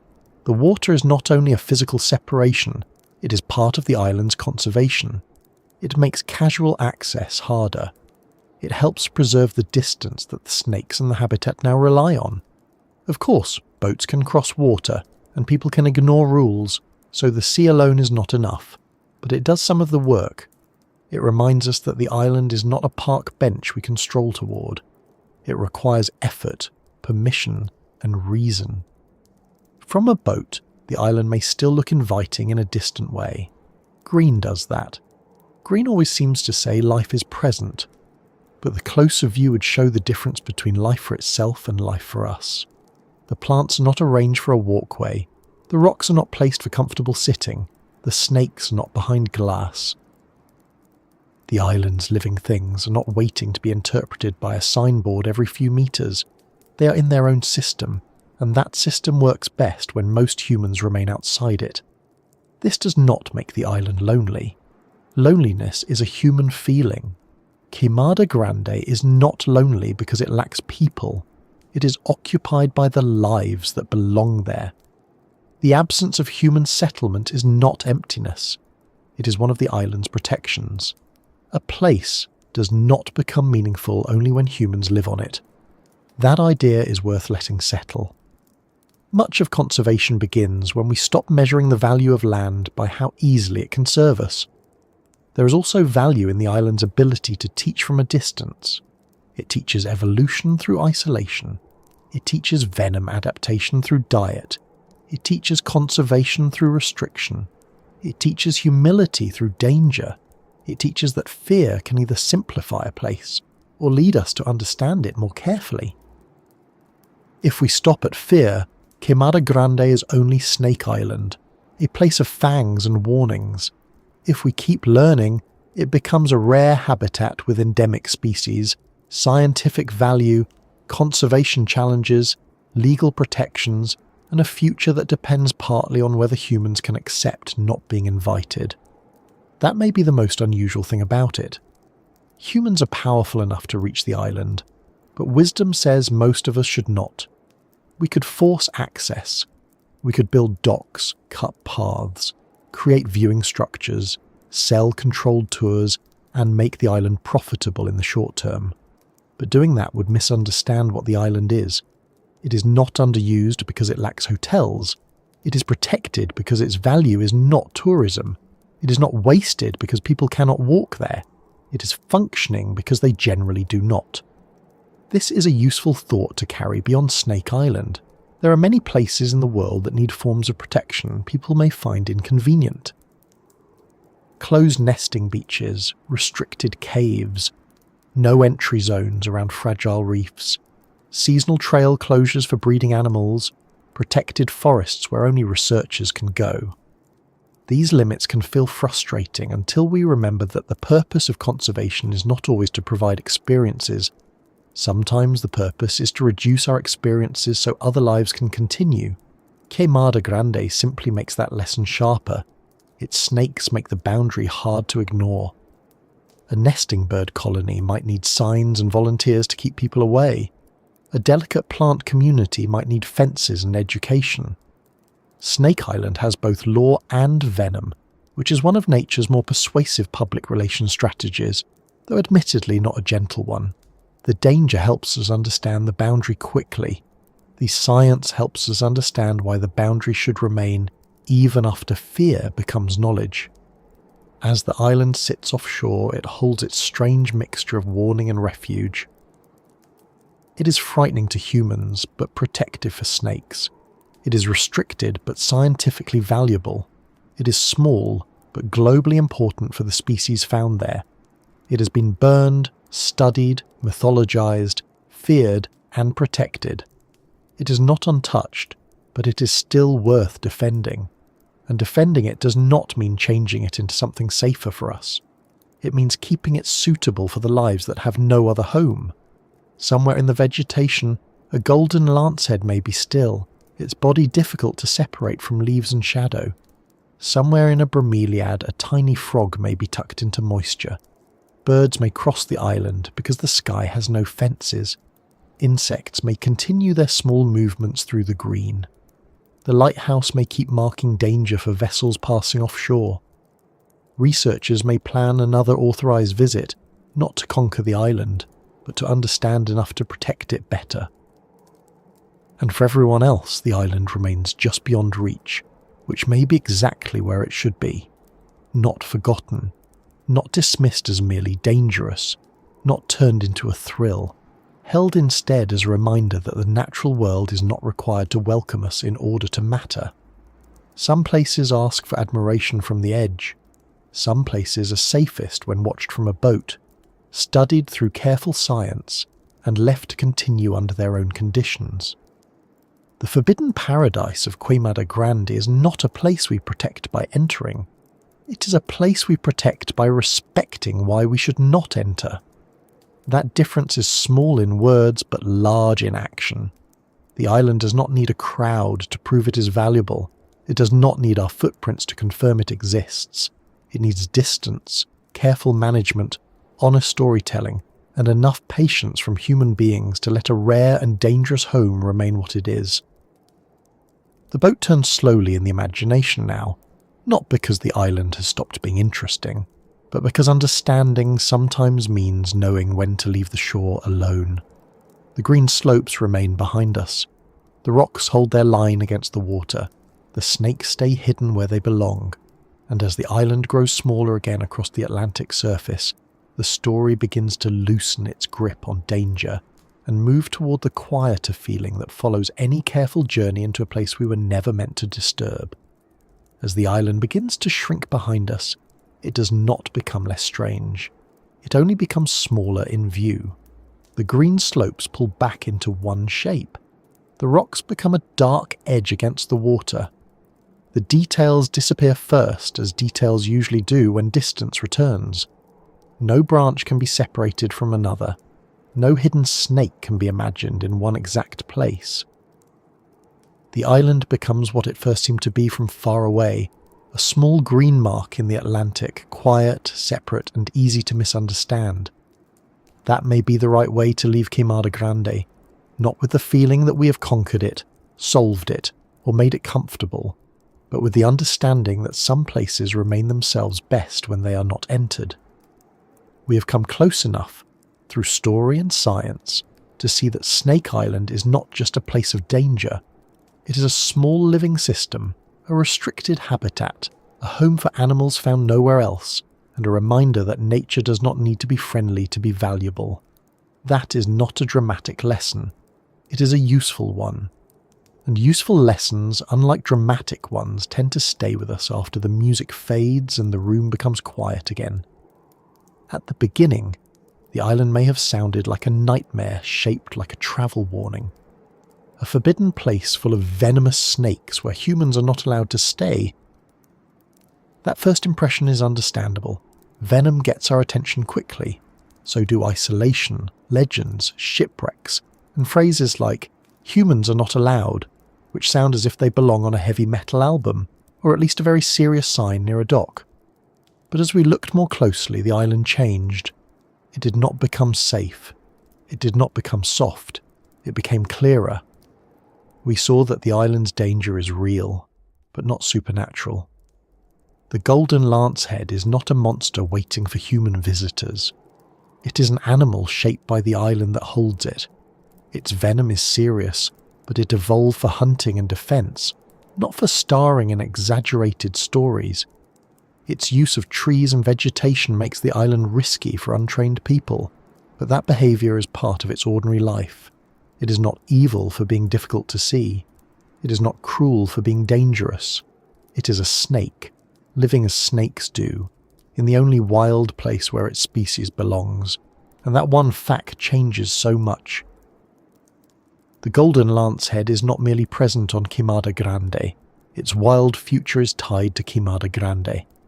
The island is not one home among many. It is the home. A small patch of land surrounded by water, carrying an entire species that cannot simply pack its tiny suitcase and relocate if things go badly. Not that snakes own suitcases, of course. If they did, packing would be a slow and confusing process, and airport security would have several reasonable concerns. Still, the point remains.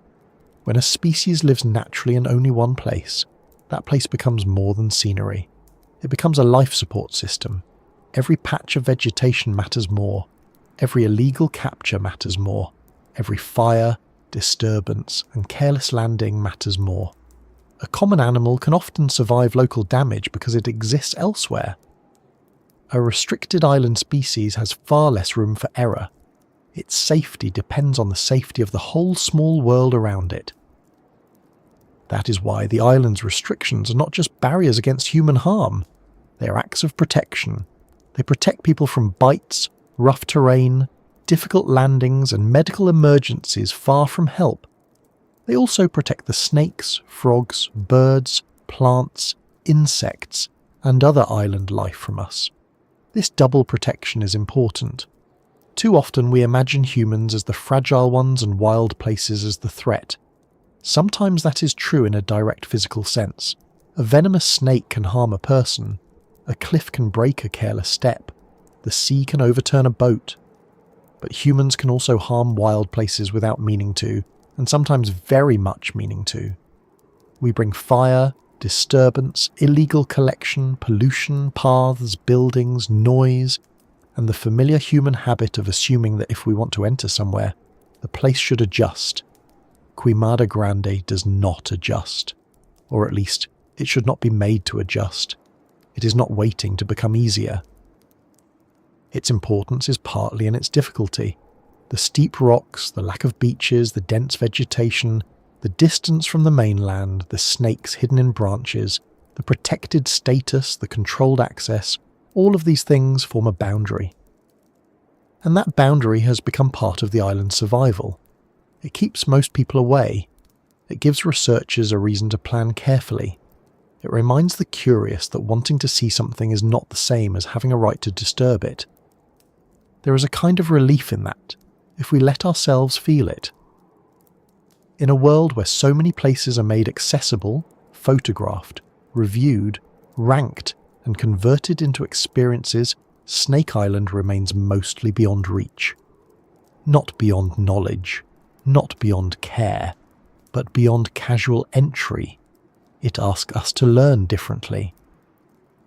Through research, through careful public education, through maps, through studies, through photographs taken by people who had permission and training, through stories that separate fact from rumour. It asks us to accept that distance can be part of respect. That idea may feel unusual because we often connect care with closeness. We visit the people we love. We hold the things we value. We go to places that matter to us and feel them under our feet. But wild places do not always need our closeness. Sometimes closeness is the problem. A nesting beach may need people to stay away for a season. A cave may need protection from too much breathing, touching, and light. A fragile alpine plant may need hikers to keep off the slope. A coral reef may need boats to stop anchoring above it. And a small Brazilian island full of rare venomous snakes may need most of us to admire it from somewhere else entirely, preferably somewhere with walls, blankets, and no need to check the ceiling for reptiles. The legends around the island make more sense now too. The lighthouse keeper stories, the whispered warnings, the tales of treasure and snakes placed there by human hands, all of them show how people try to explain a place that resists ordinary life. Some stories may not be reliable as history, but they reveal the mood around the island. They show fear, respect, and a desire to give danger a human shape. A snake in a tree is biology. A snake entering a lighthouse keeper's home is a warning with furniture. The story becomes easier to remember because it enters the kind of place humans understand. A room, a window, a family, a night when things go wrong. But the island does not need legends to be meaningful. Its real history is already strong enough. Sea levels changed, land became isolated, snakes were cut off from mainland relatives, the usual prey was not available, birds became central, behaviours shifted, venom changed in relation to prey, a distinct species emerged. People arrived, burned vegetation, built a lighthouse, told stories, collected animals, studied them, and eventually placed legal boundaries around the island. That is a complete story without adding a curse, a hidden treasure, or a snake council meeting under the moon. Though if there were a snake council, one suspects the minutes would be brief, and mostly about birds. The real story has a quiet power, because it shows how ordinary forces can create extraordinary results. No magic was needed, only geography, isolation, time, food, survival, and human response. The sea built the boundary, the island shaped the snake shaped the island's reputation, the reputation shaped human behaviour now shapes the island's future. Each part connects to the next in a practical chain, and now, as we drift away in thought, the island remains behind us with all of that still happening. The snakes do not stop being snakes because we have finished speaking about them. The birds do not stop crossing the sky. The lighthouse does not stop marking danger for passing vessels. The plants do not stop holding the thin soil where they can. The tiny animals most people never mention do not stop doing the small jobs that keep the island alive. The island continues, and that continuation is the point. It is tempting, at the end of a story like this, to look for one simple feeling. Fear, wonder, relief, sadness, admiration. But Snake Island does not fit into one feeling very neatly. It is frightening, yes. It is also fragile. It is beautiful from a distance and difficult up close. It is famous because of danger, but important because of life. It keeps people away, and that distance helps protect it. It is a place where the safest form of curiosity is not arrival, but understanding. Maybe that is why it stays in the mind. It reverses the usual pattern. Many famous places invite us closer. They ask us to come, stand, look, touch, take a photograph, buy a ticket, follow a path, leave a review, and say we were there. Queimada Grande does not ask that. It asks us to stop before the final step, to let the water remain between us and the shore, to accept that a place can be known without being possessed, to understand that not every important thing becomes more important because humans stand beside it. That is a useful thought to carry into sleep. Not every boundary is a loss.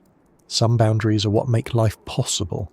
The boundary around the island protects people from danger, and it protects the island from people.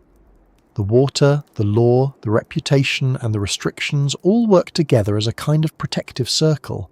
Not perfect, because no protection is perfect, but meaningful. Strong enough, perhaps, to give the golden lancehead and the other island species a chance. And chance is what conservation often tries to provide. Not certainty. Not a promise that nothing will change, not a guarantee that every rare species will survive forever. Just a better chance. A chance that the habitat remains. A chance that illegal collectors are kept away.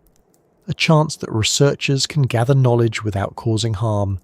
A chance that people learn the real story instead of repeating only the frightening one. A chance that a small island in the Atlantic can continue being a home, instead of becoming a trophy, a dare, or a ruined curiosity. There is comfort in knowing that protection does not always require grand gestures. Sometimes it begins with what we choose not to do. Not landing, not collecting, not spreading false claims, not treating danger as entertainment only, not assuming that a place must serve us to matter. These are quiet choices, but they add up. Many wild places are protected as much by restraint as by action. Snake Island may be one of the clearest examples.